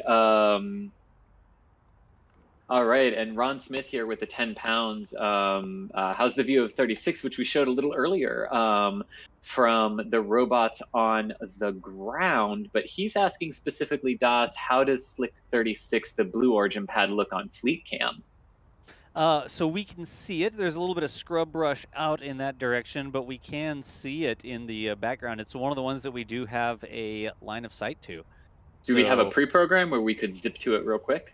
I don't think I've got that one in a pre-program, no. Okay, okay. Yeah, we'd have to pan around and stuff like that. Gotcha. So one thing we've been doing with Fleet Cam is we've been identifying the launch pads that we have lines of sight to, and pre-programming in, so no matter who's controlling it, like we could just hit the 1 button and it would automatically zoom in on Slick 40, let's say, Right. or something like that. But we haven't done that for Blue Origin yet. But we know we can see it from some of the testing we did earlier on. So, Yep. Yeah, definitely. Ron I or Ron L there with $10. Thanks so much for the support, saying maybe a slightly heavier or stronger optograbber might pick it up and straighten it and center the booster. That would be funny if we got to points where robots were running around going, "You landed wrong." You know, like You landed wrong. like moving them forcefully into the correct position. That would be funny. But yes, definitely. And a €5 super chat here from Kasivi saying an octograbber for super heavy would be huge. Yes, in every sense of that word, Oh, it would be huge, wouldn't it? My goodness, yeah, It'd be like an octa tank. Like, I don't know if that would be big enough. I know, right? What would be the octograbber for a Starship would have to be like a Tesla semi heavily modified, right? Filled with lead, maybe. Like, right. Look at that thing leaning, Chris. That is just—it's insane. It really is. I mean, oh my goodness gracious, yeah. Wow. This is one where SpaceX does, to their credit, release some of these videos eventually of like what the boosters do on the drone ships and everything. This is one I would really be interested to see what happened, and how close this came, because I mean I've got to say, just from the way it looks like whatever happened, Octograbber went along for the ride. Yeah. God. And that's why we've been saying earlier. Oh, there's the pagoda. So it's going by Rusty's right now. Yeah, that's the that little pergola thing in the pergola, dining yes. area. Yeah, pagoda, pergola. You know, what's the difference? Pagoda. Well, thank God that's a word. As soon as I said it, I was like, oh, maybe it's not. Maybe I made that up. I think it's like a little gazebo. Yeah, I don't know. I better look that up before I say anything. Yeah. But yeah, I'd love to see a video of this, because this is why we've said a few times on the stream that Octograbber really looks like it earned its keep. Not that it hadn't already, from just the sheer safety upgrade. It was from people having to go out there and literally weld the thing to the deck. And this is an expected partial loss of visual here. The wooden deck shade thing is what that is sort of down below, and this happens every time. The little spinny things, those are bird scarer devices that I've never actually seen scare a bird. The birds just sort of sit around them and peck at them, but they're supposed to keep birds from landing above the diners while they're eating their lunch or whatever. But not the most effective devices that I've seen in my day. And this, Chris, is where we're going to be able to have like the extreme zoom down on the deck. Yes. So for all who have been waiting for it, let's actually get that set up right now, huh?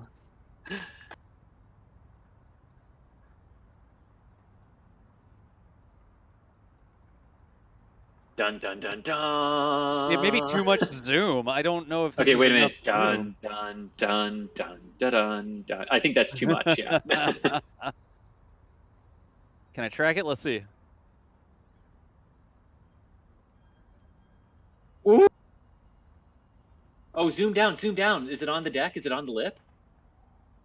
It is hard to see. The lip is actually blocking it from this angle. Sorry, tilt down. Yeah. Okay. Yeah. Yeah, it's right close to that lip. But you see it's not on it. No, it's not on it. Wow. Oh, you mean on top of it? Yeah, I mean, which up is what it looks against like from it. the air. It's leaning up against Ah, it. But that means that that leg partially collapsed to get the other leg up off the deck. yep. All right, Christine, come on. Really? Wow. Move Really? that boat. Move that boat. No, I want to see if I can look in the background because remember that back leg was wow. definitely off. Oh yeah, I mean that back leg is off the deck. Yeah. Multiple angles and multiple things show that. Yeah. Oh my lord. Wow. Just look at how I really want the video of this. Oh my Yeah. gosh. That's just gonna be crazy. I It's mean, with a- oh my lord. Hey, y'all. Can you Hey, hear me? welcome back. Hey, yes. Hey. So I just parked and I looked online, and there's something you guys should look for. There's a chain holding that that booster to Octograbber. I Whoa. think we saw that. Let me see if I can zoom in again. So I kind of get the impression maybe Octograbber didn't necessarily, yeah. I think Do the its crew had job. to kind of hold it to Octograbber, y'all. It's hard Well, we to were, we see. were I mean, commenting while you were moving, Julia, that it definitely appears that whatever caused this massive shift in the booster, Octograbber went along for the ride. Yeah, definitely. Elon was just tweeting. I didn't catch all that he was tweeting, but I threw one of our photos up and a request to please share video because we all want to see this. yeah. Nope. All I see him saying right now is about Tesla holiday software releases fire. So that might be some commentary on full self-driving for Teslas. Well, you know, some fleet injected in there isn't going to hurt anyone. Yeah. You can see the chains. They almost look like chains and big, not come along sort of things, but you can see some chains attached to the sides of the Octograbber automated arms. Like Octograbber has these little automated arms that go bzzz, and they reach up and they connect to the booster. And there is definitely more there than there usually is. And I just caught like the craziest point of view when I drove in of what it looks like down the channel, and it seriously looks like it is like leaning into the into where people are viewing right now. It's crazy, yo. It really does. I mean, Stephen Marr got an incredible photo of the booster leaning and a bird leaning the exact opposite way on Twitter. I will throw that up. I'm gonna throw that up into chat because it's a really good picture. I'm waiting to see some of his other ones too. And this is where we have that fishing boat that has some antennas in our way, but all good. Just briefly And have a Mike little bit of a... and Mike Lanford just offering a bit of a correction there that Elon wasn't talking about full self-driving for the holiday Tesla software release. He was talking about a different version. But yes, I haven't seen him say anything about the booster. But my gosh, Das, can we do some quick math on how much that thing is leaning? Oh, geez. I could take a Or maybe screenshot and try maybe to it's just figure it out. easier to put on the Starship lean indicator. Yeah, let me see. I can easily turn that on. But what is that? Wow, that's not happy. That's the diet version of Starship. Yeah, that is a very straight line that goes up the middle. Whatever, I guess it works. It works. My lord, look at that. We need to take a and that's not even the full. That's not even the full lean because we're not directly 90 degrees on to the angle of its roll. Yeah, I'm gonna take the angle of its pitch. Yeah, sorry, not roll. Yeah, I'm totally gonna edit the one I just got too after I check out Steve's and see if we have a similar one because that's the craziest thing I've seen, you guys. God. Yeah, a lot of people in chat are saying like 30 degrees, 15 degrees, something like that. Of course, the taller something is, the larger the lean degree ends up looking than what it usually is. But yeah, but that is impressive nonetheless.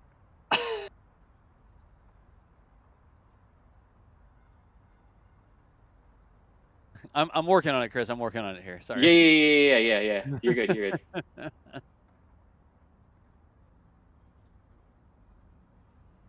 You would be amazed how hard it is to find a high resolution protractor with a clear background. You think I'm kidding? I'm not kidding you. I'm having trouble finding one with a clear background. I've got a smaller one I guess we may try to use.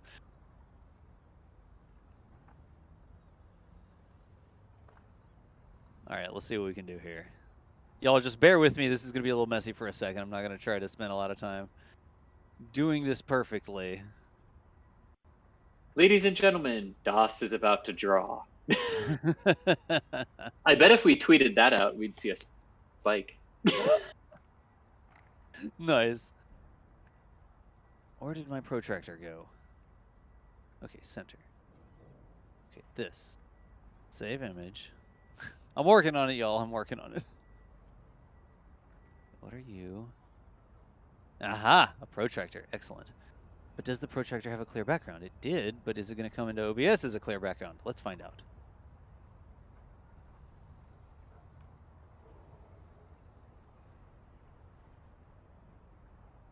And the survey says...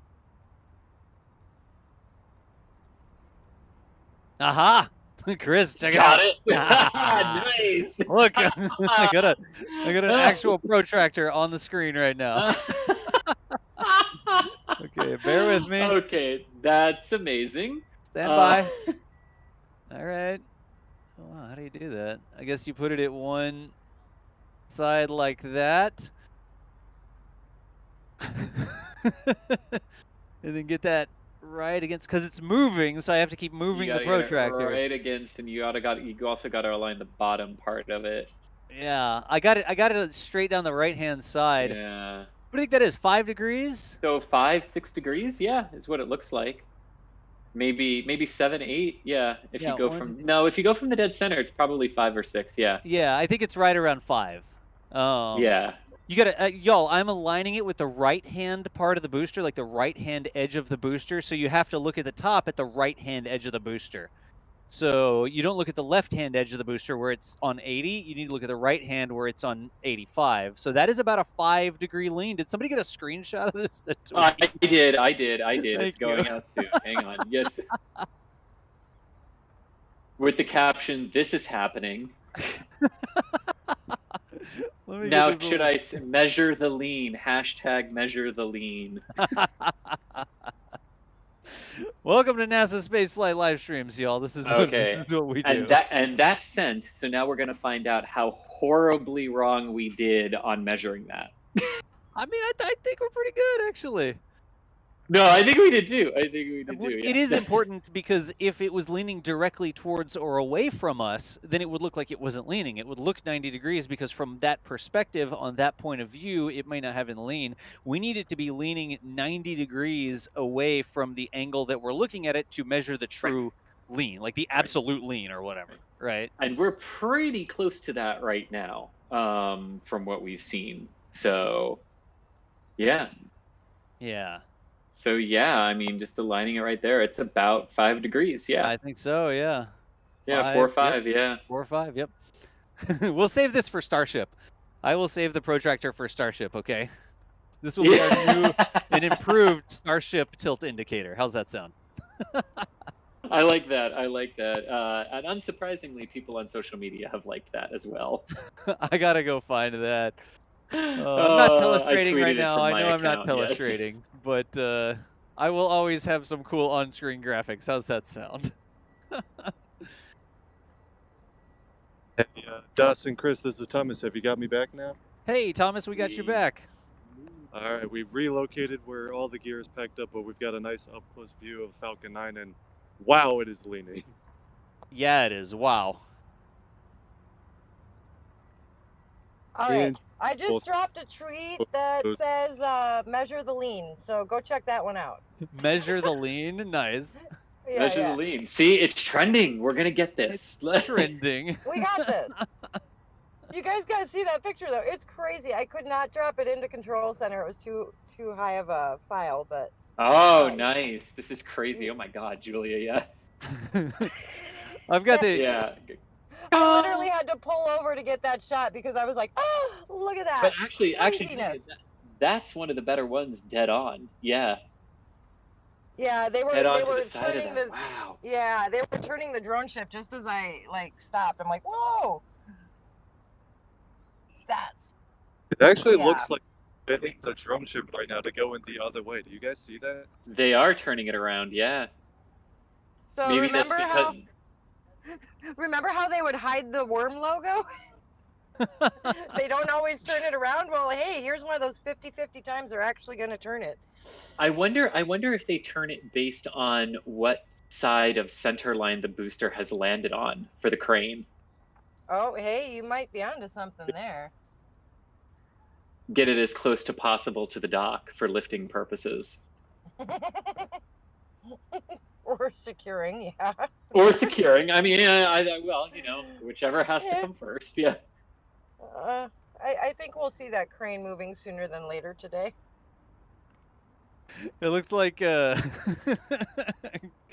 Chris B got into the action with an animated variant of the protractor moving around the screen. Oh, did he? Nice. Yeah. Nice. Looks like some Bandicam action happening. That's too much fun. All right, and okay, all that stuff. Oh yeah. See, he Bandicammed it moving around the screen. That proves we didn't hold it up. We didn't have like Julia or Thomas sitting there holding it up. Like, yeah, holding it up in front of the camera, nice. I see you've made some improvements. Yes, protractor on screen, brought to you by. Yeah, hey, that sponsorship slot is open. Us. Yeah. Oh, look, actually, Luke Westfall with the super chat saying earmark for the protractor fund. There we go. Yeah. Oh, and another one, Gavilar with £2 saying protractor development funds Protractor as well. development funds. Yes, we have $7 for a protractor that I just downloaded from the internet. That's all profit, y'all. Gav, thank you so much for the curly L's there. Hope you're doing well today. Oh, indeed. There's another bingo space, DOS. What do we do? What? Curly L's. Curly L's. That is a spot on the bingo card. That's correct. Oh, wow. Oh, yeah.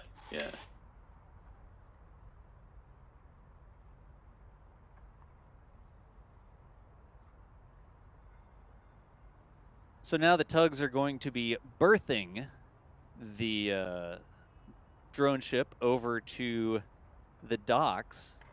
Doesn't mean they're like giving birth to it. It means that they are moving it over to the dock. The drone ship is not under its own power right now. It's the tugs that are actually moving it over that way, as opposed to docking. We talked about this with the International Space Station docking streams.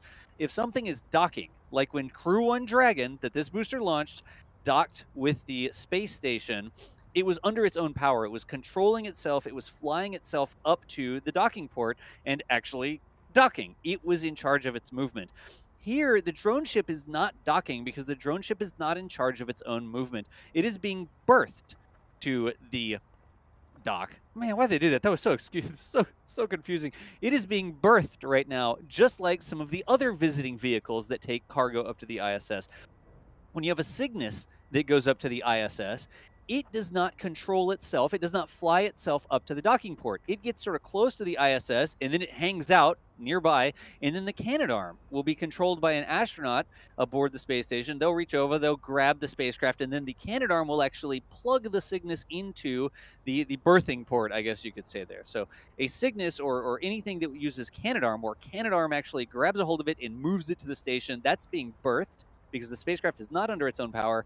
Dragon with Crew 1 here, the Crew Dragon docks because it does not need Canadarm. It goes right up to the docking port and docks itself. So here, if a ship like the tugs, like the fairing catchers, like the support ships, navigator that do the crew recoveries, all of those dock themselves because they don't need tugs. They're smaller, they're maneuverable, they can just zoop right up next to the dock and park there. But the drone ship is like the big oil tankers, big cargo ships, that sort of stuff, because the drone ship actually needs help getting up against the shore, I guess you could say. I don't want to say dock again. But, oh my gosh, DOS. what? Do the protractor again. Do the protractor again. The protractor. Okay, I'll do the protractor. Because it's about to be head on to us. Yes. Okay, hang on, I got it. Protractor. Ah! There you go. Okay, and then I gotta move the protractor around a little bit, and then put the protractor right. I'm really trying to go for the edge, like I'm trying to go for the far edge. Yeah, here it goes. Yeah, okay, 5. I think it's 5. 5. Yeah, Yeah. 5. It's right at the edge right now, so 5.5. 5.5. Yeah. There we go. There's so much going on in the shot, it's sort of hard to see, but I am gonna go with right around 5 degrees. Yeah. Roughly, with our super complicated on-screen measuring measuring apparatus there. Yes, which, by the way, is flying on social media. I love it. That feels like one of those ones that Elon would get a chuckle out of, a sensible chuckle. Sensible chuckle. Yes. Yes. Oh, Danger 5 references. I'm always here for Danger 5 references. Yeah. Nice. Somebody's compared it to the Leaning Tower of Pisa. Nice. Yep. A Photoshop that has Pisa in there next to it. The leaning booster of SpaceX. I like it. Reading out some social media posts here. Yes. Y'all, thanks again for joining us. I mean, we have a lot of fun with stuff like this. We want y'all to get good, accurate information, but we also have fun. Chris, this is always a blast to hang out and just share cool space stuff, fleet stuff, port stuff, whatever it is. So it really is. I mean, like, especially when I think what adds to it too is when you have things like this where, like, we also get to geek out over how did they save this, you know? Oh yeah. And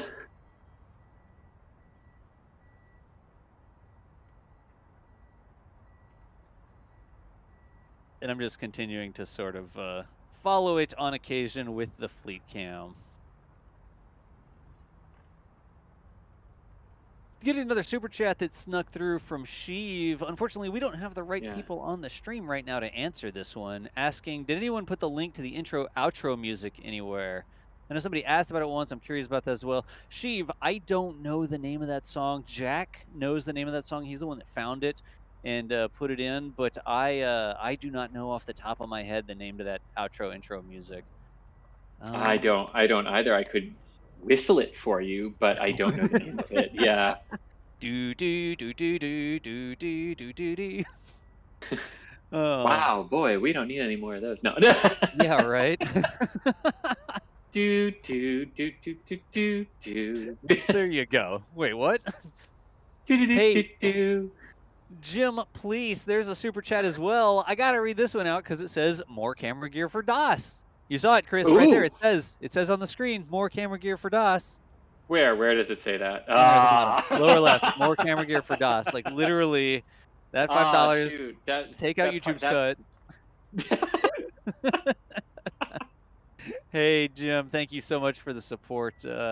All of the wacky ideas that we do, usually they get really close to working out, but we are able to play around. Like the whole robotic camera rig is thanks to y'all's support. The brains of it, that's all you. The modems, the data plans, the tripods, all of the cabling and all that sort of stuff that we had to get to put that together, that is all Super Chat money that pays for stuff like that. I mean, experimental developmental stuff, and now we have a deployable robotic camera rig. The same thing with Fleet Cam. Fleet Cam happened because of y'all's support. So now we have a camera that we can actually show you what's going on with boosters or port operations or whatever. Oh, Chris, we're going to have to get on this, but I have all of the processing steps for a previous booster. Every single part of the process I have the video organized for, and it is ready for one of our editors to put together a supercut. Perfect. Well, we will get on that then. Yes. Yeah. Let me see here. I'm going to say exactly which one that was. I think it was. Chat's asking if we can zoom back in toward the legs. There is a tug blocking most of that right now.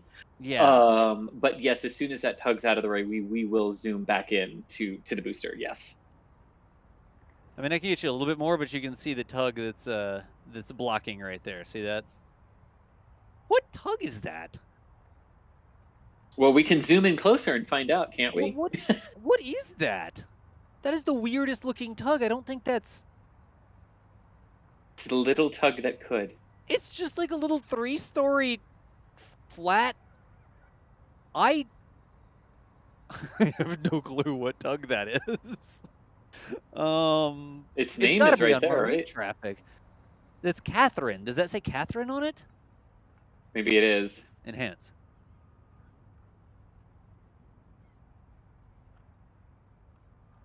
I gotta look at the full quality. Catherine. That is Tug Catherine. That is literally a 3-story shack. Look at the air conditioner. There's just like a wall air conditioner sticking out of the back of that silly thing. I have never seen that one before. What is that?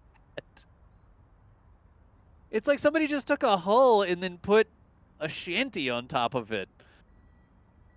Okay, well then, that's that. It's a motor that floats and pushes things. There you go. It is literally just a motor that floats and pushes things. Meep, meep. I think I can. It's a stout little tug. Nice, Jim. A stout little tug. The little tug that could. So, I mean, we have a little... Let's see, Chris, if we can see anything about these legs while we're here. Do you think the near side leg... I'm not sure that near side leg is touching either, Chris. Do you see that? It really looks like we need something to go behind it. I kind of see what you mean. Yeah, I can't... But I can't tell. Okay, so remember they flipped around, so there's only one off the ground. We're just seeing it from the reverse angle. Ah, that's right. That is they flipped it around. Yeah. Yeah, the one that goes towards the center of the thing. So that is the leg that's off the ground, and it's now been flipped 180 degrees, so we can see it from this angle. Ah, gotcha. Okay. Yeah. there wasn't enough room in the shed for the helm, and they had to put it on the roof. What? Oh my! I can't get over that little tug. It's like the wackiest little tug that I've ever seen.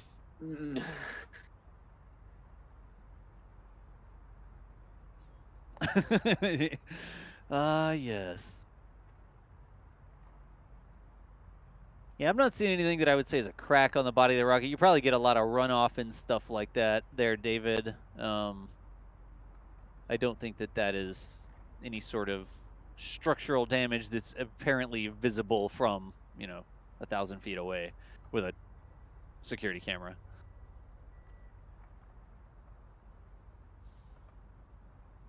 Is that a security camera on the back of that little tug?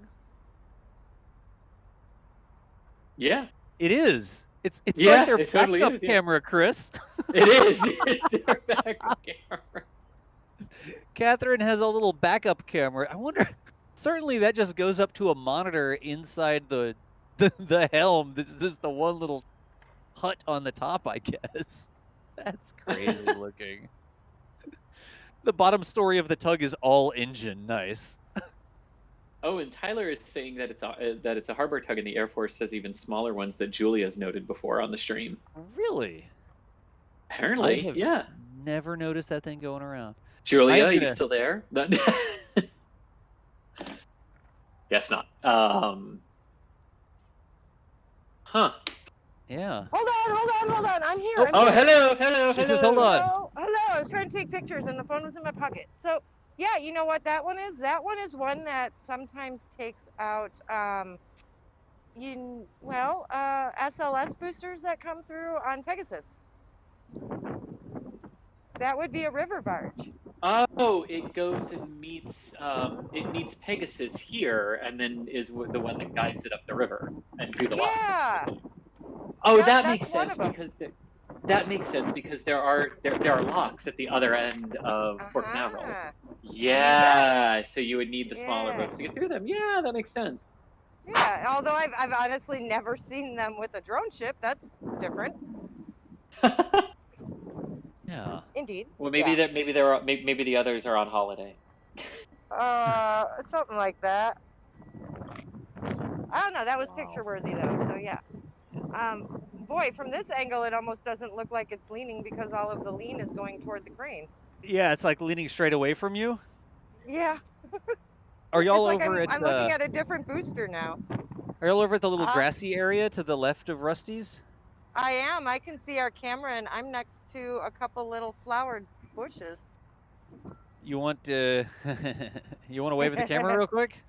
Sure. Let me save the setting real quick. Sorry, stand by.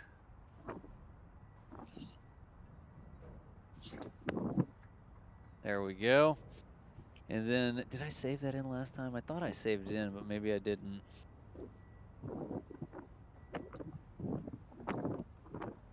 You know, one of these nights I'm going to have to play around with those presets and write them down for me. And everybody on our live stream is going to think I'm a little crazy, but I'll give you all a heads up.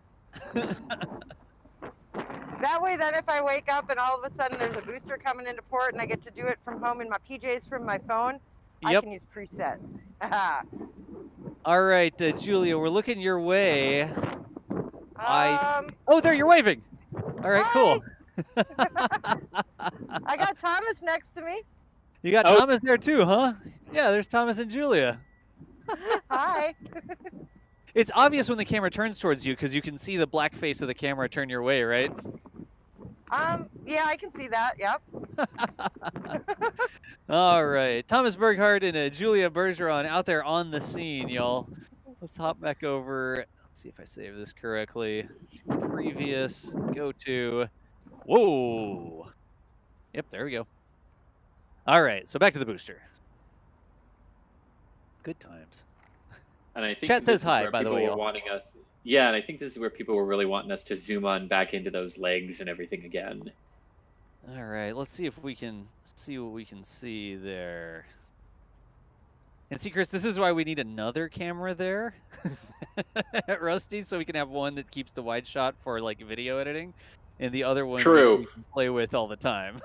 True. So there is the full detail shot on all the legs that we can see from this angle.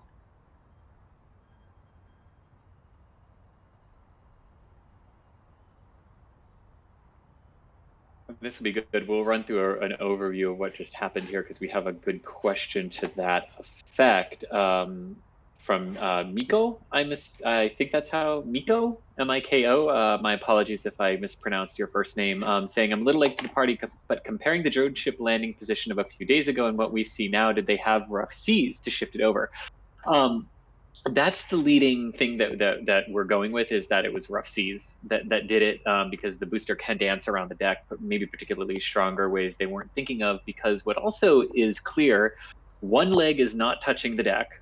One leg appears to have been crushed, and is responsible for the lean. And whatever happened, Octograbber went along for the ride as it slid toward the side of the drone ship. Really looking like that lip is the only thing that kept it from going over the side, and maybe the added weight of Octograbber there. But yeah, this booster definitely has a story to tell us about what happened to it after it landed successfully on Just Read the Instructions Sunday evening. Yeah. We also do know from some quick and dirty math with a protractor on screen earlier that it is leaning at about 5.5 degrees. So yeah, like I said, this has a story it wants to tell us. Harder to see our protractor with no sky in the background. We're gonna need a brighter protractor. I tried to bring it up real quick again, but it's like almost invisible on the scene. Oh, just because of the whiteout, yeah. Yeah. It's got the transparent background so you can see through it and it doesn't block what you're trying to look at, but it's also, see how it's just like you can see it where it's on the booster, but it's really tough to see on the rest of the, get any detail, I guess is the right way to say it.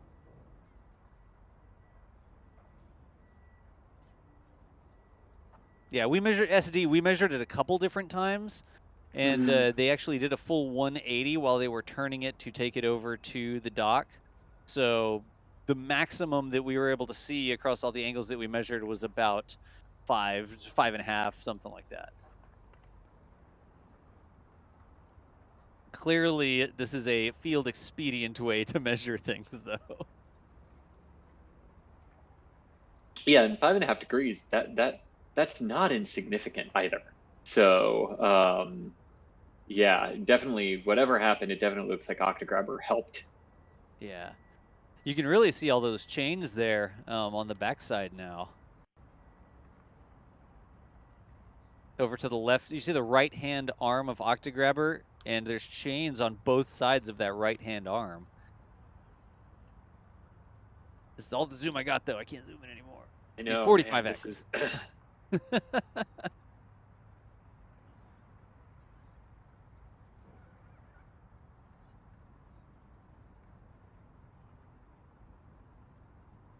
Yeah, and a question here from Airbender about how does Octograbber connect to the deck? It doesn't connect to the deck. Its ability to hold down the booster is based solely on its mass and its weight, and really lowering that center of gravity when you add all that mass to the bottom of it to clamp it down and keep it stable. Yep. I guess not really change the center of mass, but well, yeah, I guess it would change the center of mass when you clamp down on it and make it one object. I mean, not significantly, but it's more the weight on the base of it that keeps it stable. Yeah, the whole assembly, once you connect them together, then that's going to lower the assembly center of mass. I mean, clearly the booster center of mass stays the same and the Octograbber center of mass stays the same, but the combination of both of those things has a new center of mass because of the mass of Octograbber. Okay. Being down there on the deck.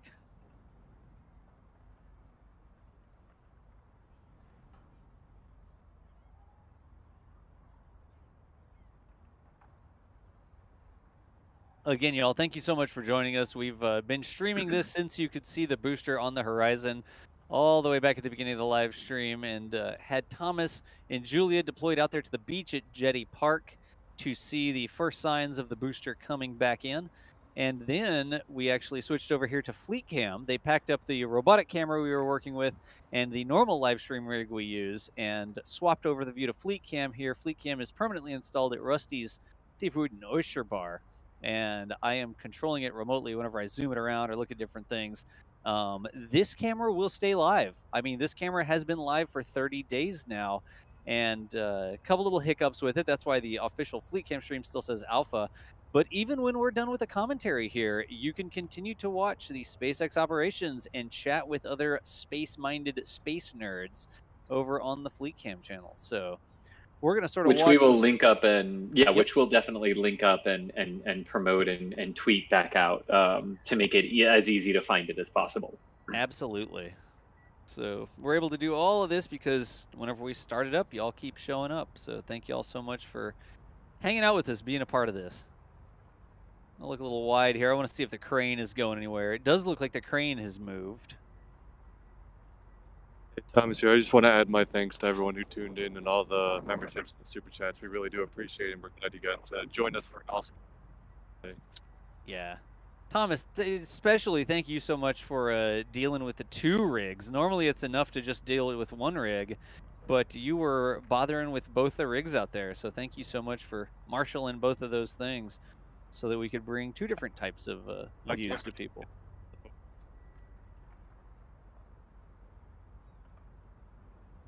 I see a telehandler moving down there, but I do not see the main crane moving right now. We'll leave it right around here because a good indication that things are going to happen is that main crane boom moving. And this way we can see a lot of times they will put telehandlers on the deck, the little crew lifts on the deck. They'll move those over with the big crane sometimes. And then we would expect them to also, after they get nice and secured here at the dock, we would expect them to, I'm going to guess, work with that capsum today. I do not know that they want that thing leaning over on its side or leaning over this much next to the dock. I mean, again, clearly they would not have allowed it into port if it wasn't under control and safe. It's not like the thing is imminently going to fall over, but I'm really curious if they're going to push to get this thing on the cap and get it over to the stand. Chris, you think Do you think they're going to do the processing on the booster stand for this one? I have a feeling just because of the lean, it's probably much more stable to get it, like you were saying, get it over onto the stand as quickly as possible. Yeah.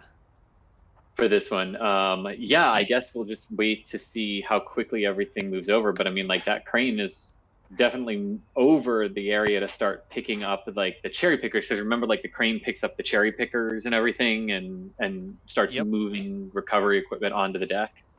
Yep. Yeah, we had that whole stream where we were trying to figure out could the Falcon 9 launch a cherry picker and still perform an RTLS landing. Remember that stream? That was wild. I'm looking for the booster stand real quick to see if we could just show what we mean by the booster stand. There it is right there. It's right. The crane is right over the booster stand right now. I apparently need to reprogram that preset. But there is the booster stand. Yeah. No, there we go. Yep. So that right there is the structure that is on the surface of the concrete docks there, and that is a place where they can actually move the booster to for processing. Got some ladders, got some hold down clamps and stuff like that, but they'll lift the booster up sometimes and put it over on that stand, and once they put it on the stand, we would expect it would be nice and stable, and it would be 100% vertical again. It would be 90 degrees again, hopefully. Hey, Julio, you still here?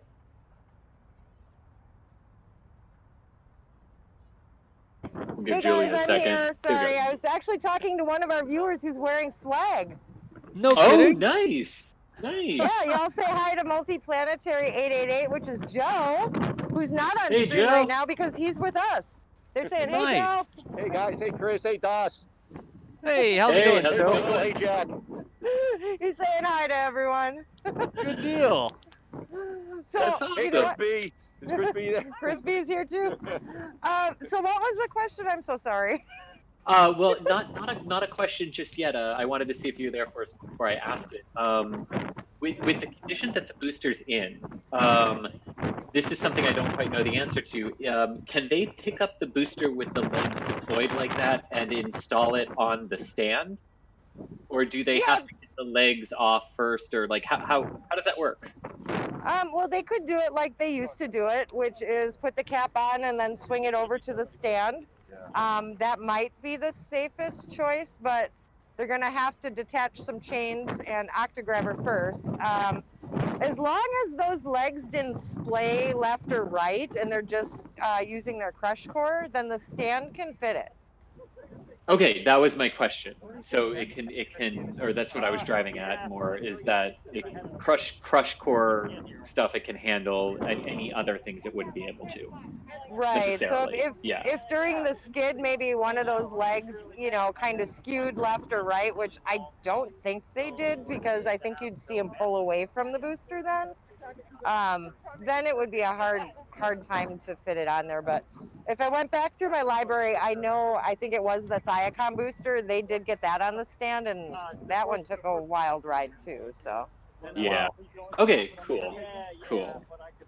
And some people over on Twitch are wondering if the drone ship itself is actually sitting slightly sideways. I mean, the entire weight of the booster is all the way on one side instead of being in the middle. So I don't know, Julia, if y'all can see anything different. Do y'all have any perspective that makes it look like the entire drone ship may be slightly one side because of the weight of the booster? Well, yeah, slightly would be. Yeah, I mean, it's not very obvious, but yeah, there's a little bit more of a lean toward the dock than there is toward us. Yeah. But it's really slight. Yeah, I would sort of liken it, like older cars that don't have really good suspension, right? And as soon as someone gets in the driver's seat or the passenger seat, the car kind of tilts a little to that side. Yeah, exactly. Like that. But I mean, the drone ship would also be made and designed to handle that, because theoretically a booster could land right there too. Right. On it. So yeah. Yep. I'll point out the tugs are actually dropping away. Also means the put it up against that sort of that wedge to keep it stationary on the dock. So that's part of it, but it looks like they have got. So Yeah, if I heard Thomas correctly, what he was saying. Bread and some sweet. Hey, Julia, We can got- you mute? Yeah, I did. I got it. Okay. You want to wait till you had a moment because I know you're busy on the call. There we go. Okay. Julia, I've muted you. We will not be able to hear what you said because your mic was not muted, and we were getting a lot of side channel from the people talking about banana bread. I think it was. Did I hear that right? So something like that. So one thing I also wanted to mention about ships at sea, right, is that they have drone ships like this would likely have ballast tanks too that they could fill and drain and everything to Yeah. to basically right and level themselves. I mean, that's a pretty basic function of your larger vessels. Right. At sea, and this one would have it as well. So there's also that working for it in terms of the stabilization after the booster lands, or as in the case now, where it ends up at some point after it landed. Yeah, that does make good sense that the drone ships would be able to pump ballast around. Yeah. Now, what it means too, since the drone ship has flipped around, is that little open port you see toward the right-hand side of your screen on the drone ship is the Octograbber hangar, garage door open. So that's where Octograbber lives when it's out, and then during the landing, and then after landing, the door opens and out comes Octograbber to go grab onto the booster. But you can see its little garage door open there.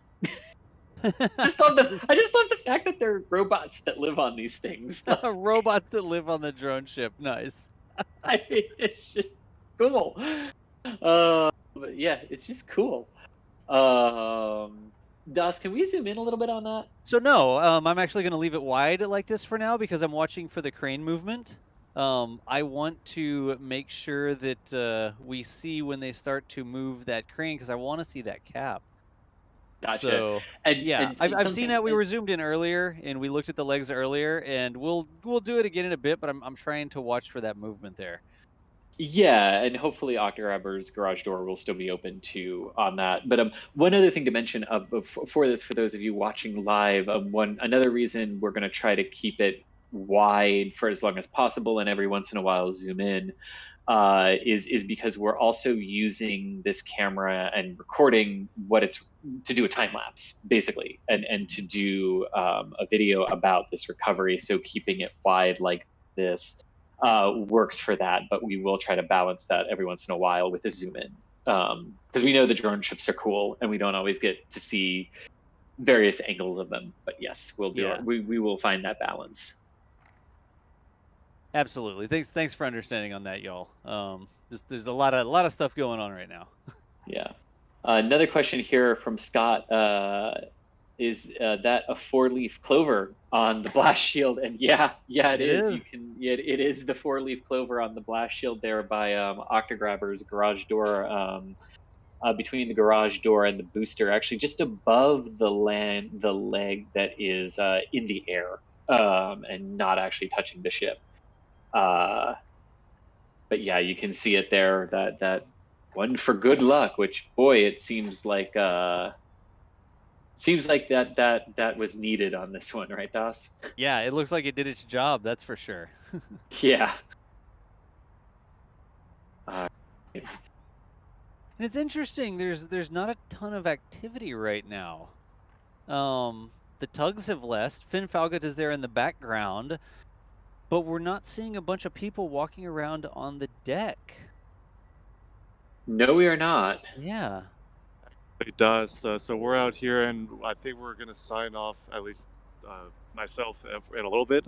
There is some weather on the way. It's starting just a little bit, and off to our east, it looks like it might get some darker clouds. That might have something to do with why they're not being super active. They might see some weather coming in. Gotcha. Keep an eye on that. Obviously, stay tuned with Fleet Cams. But Thomas here, I'm going to go ahead and sign off. Thank you all for joining us for port return today, and obviously, stay tuned to the Fleet Cam stream. We'll have continuous coverage of the booster processing and all of that. But thank you to Das in the studio, and thank you to Chris for commentating, Julia for joining me out here. And yeah, thank you all so much for watching, and stay tuned. Yeah, good deal, y'all. That's Thomas Burkhart talking there. Thomas rolling out the camera rigs this morning to the beach so we can get those initial views. You can find Thomas, that's under info card, I think. Yes, it is. Woo, I found it. Look. You can find Thomas over on Twitter. There is his information in the upper right-hand corner of the stream. Thomas Burkhart. Again, Thomas, thank you so much for the support there. And it is. I checked the weather, and there is some rain that's just coming into Port Canaveral, so y'all may want to start buttoning it up out there. Yeah, definitely. But thank you both for being out there today and bringing us those awesome shots from the beach. It was cool to watch it come over the horizon there. Yeah, it was. That was cool. Yeah, because that's what started us down the whole, like, is one leg hanging off the side of it? Like, because it really looked like that for a moment. Like, it did. Before it was coming over, as it was coming over the horizon there. Yeah, it was just a wave and curvature of the earth sort of thing there, where it looked like it was maybe touching the waves, but not quite. I mean, I'd say it's still solidly on the drone ship there. It's not hanging off an edge or anything like that.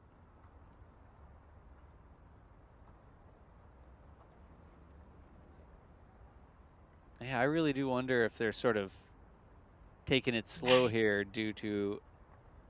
Wait. The crane's moving. There goes the crane. Ah, that's what we were watching for right there.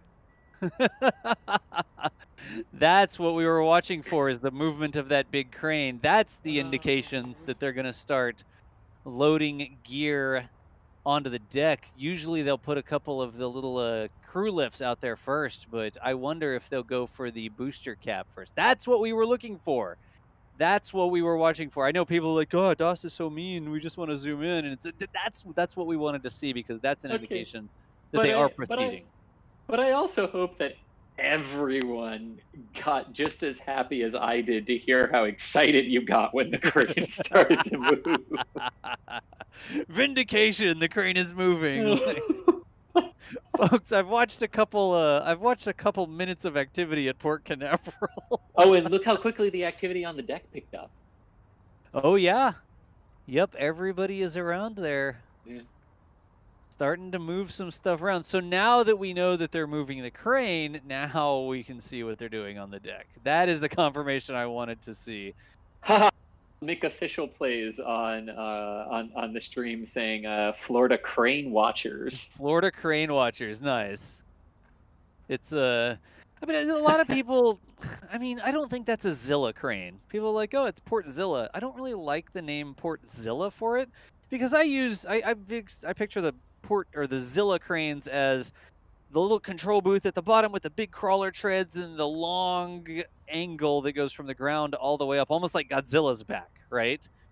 And this crane doesn't have that.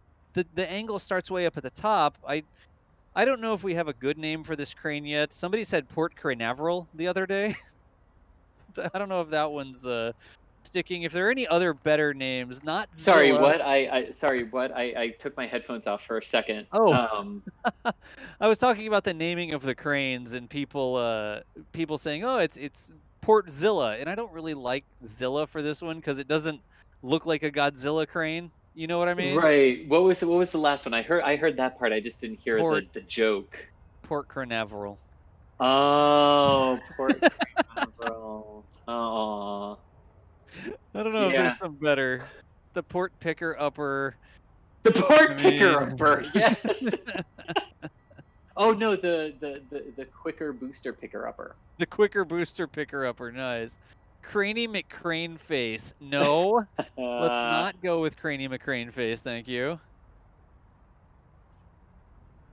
In this, Chris, this actually looks like we're starting to get a little bit of that mist or drizzle coming in. You can see the camera starting to get a little bit hazy there, and that is some mist. Not full-on rain yet, but that's what I was seeing on the weather radar coming into Port Canaveral.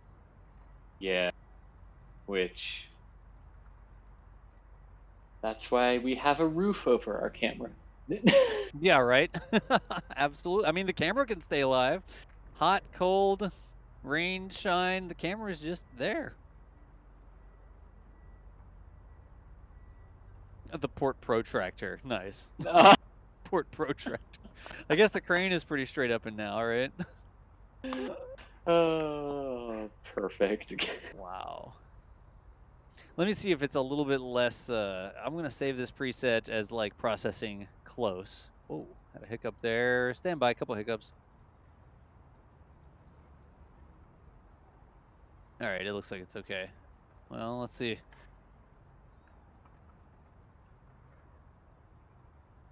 That just looked like a temporary downlink from the camera hiccup.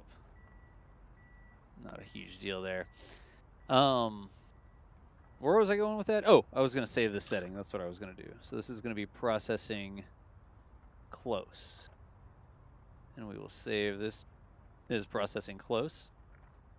And then do we have a processing wide? We should have a processing wide as well, which will be our framing for it flying to the booster stand. So we put the booster stand on one side. And the booster stand's right there, I think. Yep. Zoom it back in a bit. And from this perspective, you would get the booster moving from one side over to the booster stand, which is just on the right hand, like 2/3 of the screen, near where all that red equipment is down there. So let's save this as processing wide. Good deal.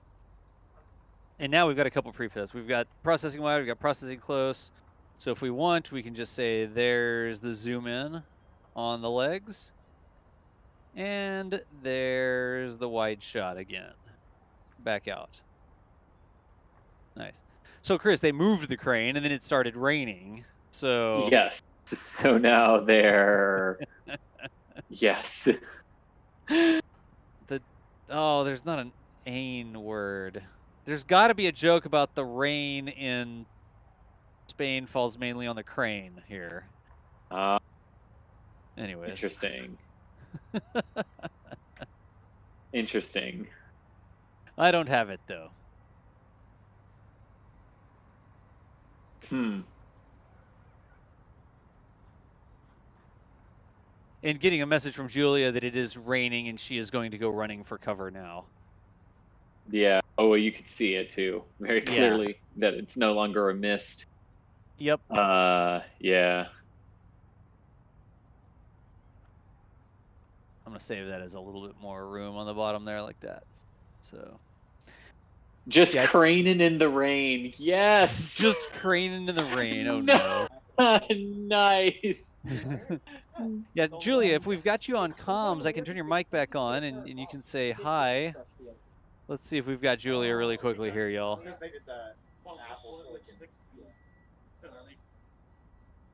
Yep, we've got you. Yeah, so Julia, if you say what your plan is. There you are. How's it going? Hey, I'm hiding under a sun shelter, which isn't so great as a rain shelter. So I think I'm going to be signing off and putting my gear back in the car. Well, that's a good plan, Julia. Get over there, get safe. Thank you so much for rolling out today and providing us information on what's going out there at Port Canaveral. Sorry. Port Canaveral. I really had fun with y'all this morning. Thanks so much for joining us. The stream's going to continue without me. So y'all give Das and Chris some love. Give them some tough questions and see what they remember that we've learned in port together. Excellent. There's Julia's information up on the screen. That's Julia Bergeron. You can find her on Twitter at Julia_Bergeron. And she is a photographer, resident fleet watcher, knows more about Port Canaveral and the SpaceX operations that happen there, or has forgotten more about Port Canaveral than I'll ever know. That's what I was trying to go with. Julia, thank you so much for joining us today. Thank you, Dad. Have fun, y'all. All right. Have a good rest of your day. Okay. And, whoops, yes, this is me doing this now. I have to remove the info card. There we go. Chris, we are coming up on where I would have to be hopping off as well. I've got that museum event coming up in 2 hours. I've got to be online. So I've got some preparations and stuff I've got to do. Do we think we've got to a point in this stream where we can turn this over to Fleet Cam? I think so too. Yes. Yeah, because there are some things I need to head out to do to make sure we're covered for Rocket Lab tonight. So yes, I think this is a good natural place to end it since we're not sure when ops will begin. Yeah. Alrighty. Let me make sure we didn't need to clear out any other super chats or anything like that. Not looking like. And I'm going to go ahead and put the link to the 24/7 fleet cam into chat here for everyone. Excellent. Yes, so that one-stop shopping. All right, that's going in now. Link to 24/7 fleet cam. All right. So folks, here's what we're doing. The stream doesn't need to shut down. The live views aren't going to shut down, but our hosted commentary stream is going to go offline. Everybody that we were doing here, everybody that was talking online, Chris and Julia and Thomas and myself, we are going to shut down this stream, which is our hosted commentary stream, but the live view from Port Canaveral is going to continue. NASA Spaceflight, that's actually Chris G posting his NASA Spaceflight there, has linked to 24/7 Fleet Cam. You can click on that link and you can continue watching this same exact live camera on the 24/7 Fleet Cam. We are definitely not, I mean, the camera's there, it's got power, it's got electric, it's got internet. We're definitely not going to squander those resources, and we will leave this live stream up. There'll be a little bit less zooming and that sort of thing happening. I've got other preparations I need to make. If something crazy starts to go on and I'm sitting here on console, I can certainly look around, but the Fleet Cam will stay live. Head on over to that other stream if you want. Yes, raid. Thank you, Jack Sweeney. Jack Sweeney has showed up in the other streams chat saying raid. Nice. Chris, thank you so much for providing some commentary and some insight and answering questions and stuff like that here today. It's always good to have more people on the stream so that I can play with the robots. Indeed, it's always good when you play with the robots too, because good things happen. Excellent. So y'all, Chris Gebhardt here, Assistant Managing Editor for NASASpaceflight. Let me get that link up in the corner as well really quickly. Nope, those are images. And you're under the Chris's up at the top. There's that. All right. And there's Chris's information coming up on the screen for now. Chris, thank you so much for joining us today. My pleasure. Did it? Oh, I'm looking at Fleet Cam. That's why it didn't come up. I'm like, I thought I put it up. Why is it not up yet? I'm on the wrong stream. Oops. Too many streams. Too many streams. I know. So it almost was getting to the point where it was almost too much to do. If I had more things set up in advance, I probably could have done the telestration stuff. But the robotic camera and then troubleshooting that and then having the main camera, then doing the commentary, and then I was also running the overlay because Michael was in class today. That was a lot of stuff to juggle today, but we got it done. So y'all, you can find Chris on Twitter at ChrisG_NSF. Also all over the articles. If you see the articles come out on the NASA Spaceflight website, Chris has a hand in all of those. But Chris, one more time, thank you so much for joining us here today. My pleasure, and good to have a booster back. And thanks, Das. Yeah, absolutely, y'all. And here, back at the NASA Spaceflight Control Center, which is literally just my spare bedroom. I mean, it's sort of made up like a studio. I'm Das, John Galloway for NASA Spaceflight here. Das is my nickname from many years of doing this over on the Twitch side. There's me. You can find me on Twitter at KSpaceAcademy. And later today over on my Twitch channel, www.twitch.tv/DasValdez, you see DasValdez, we're going to be talking with some NASA scientists about visualizing or audioalizing. I don't know what the right terminology is there, but sounds from space. That is a collaborative program I do with the Intrepid Museum out of New York City.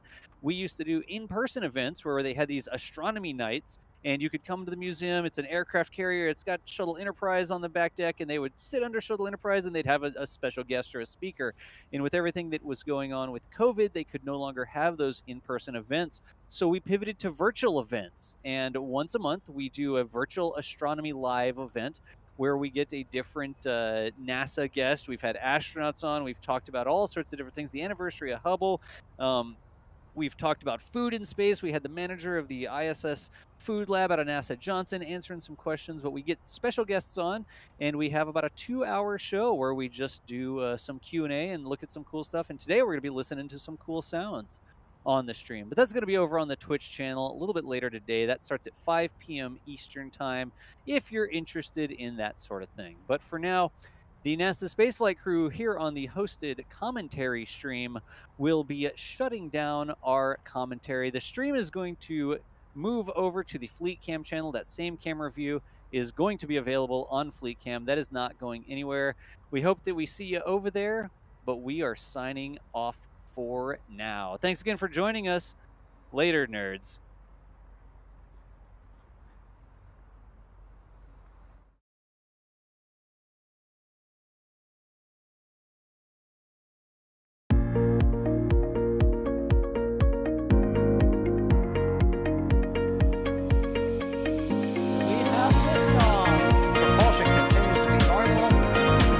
Chamber pressure looks good. Following up. Roger, roll with planet.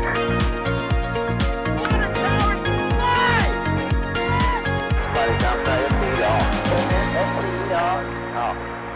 Yikes. You bet. Concur. We don't need any more of these.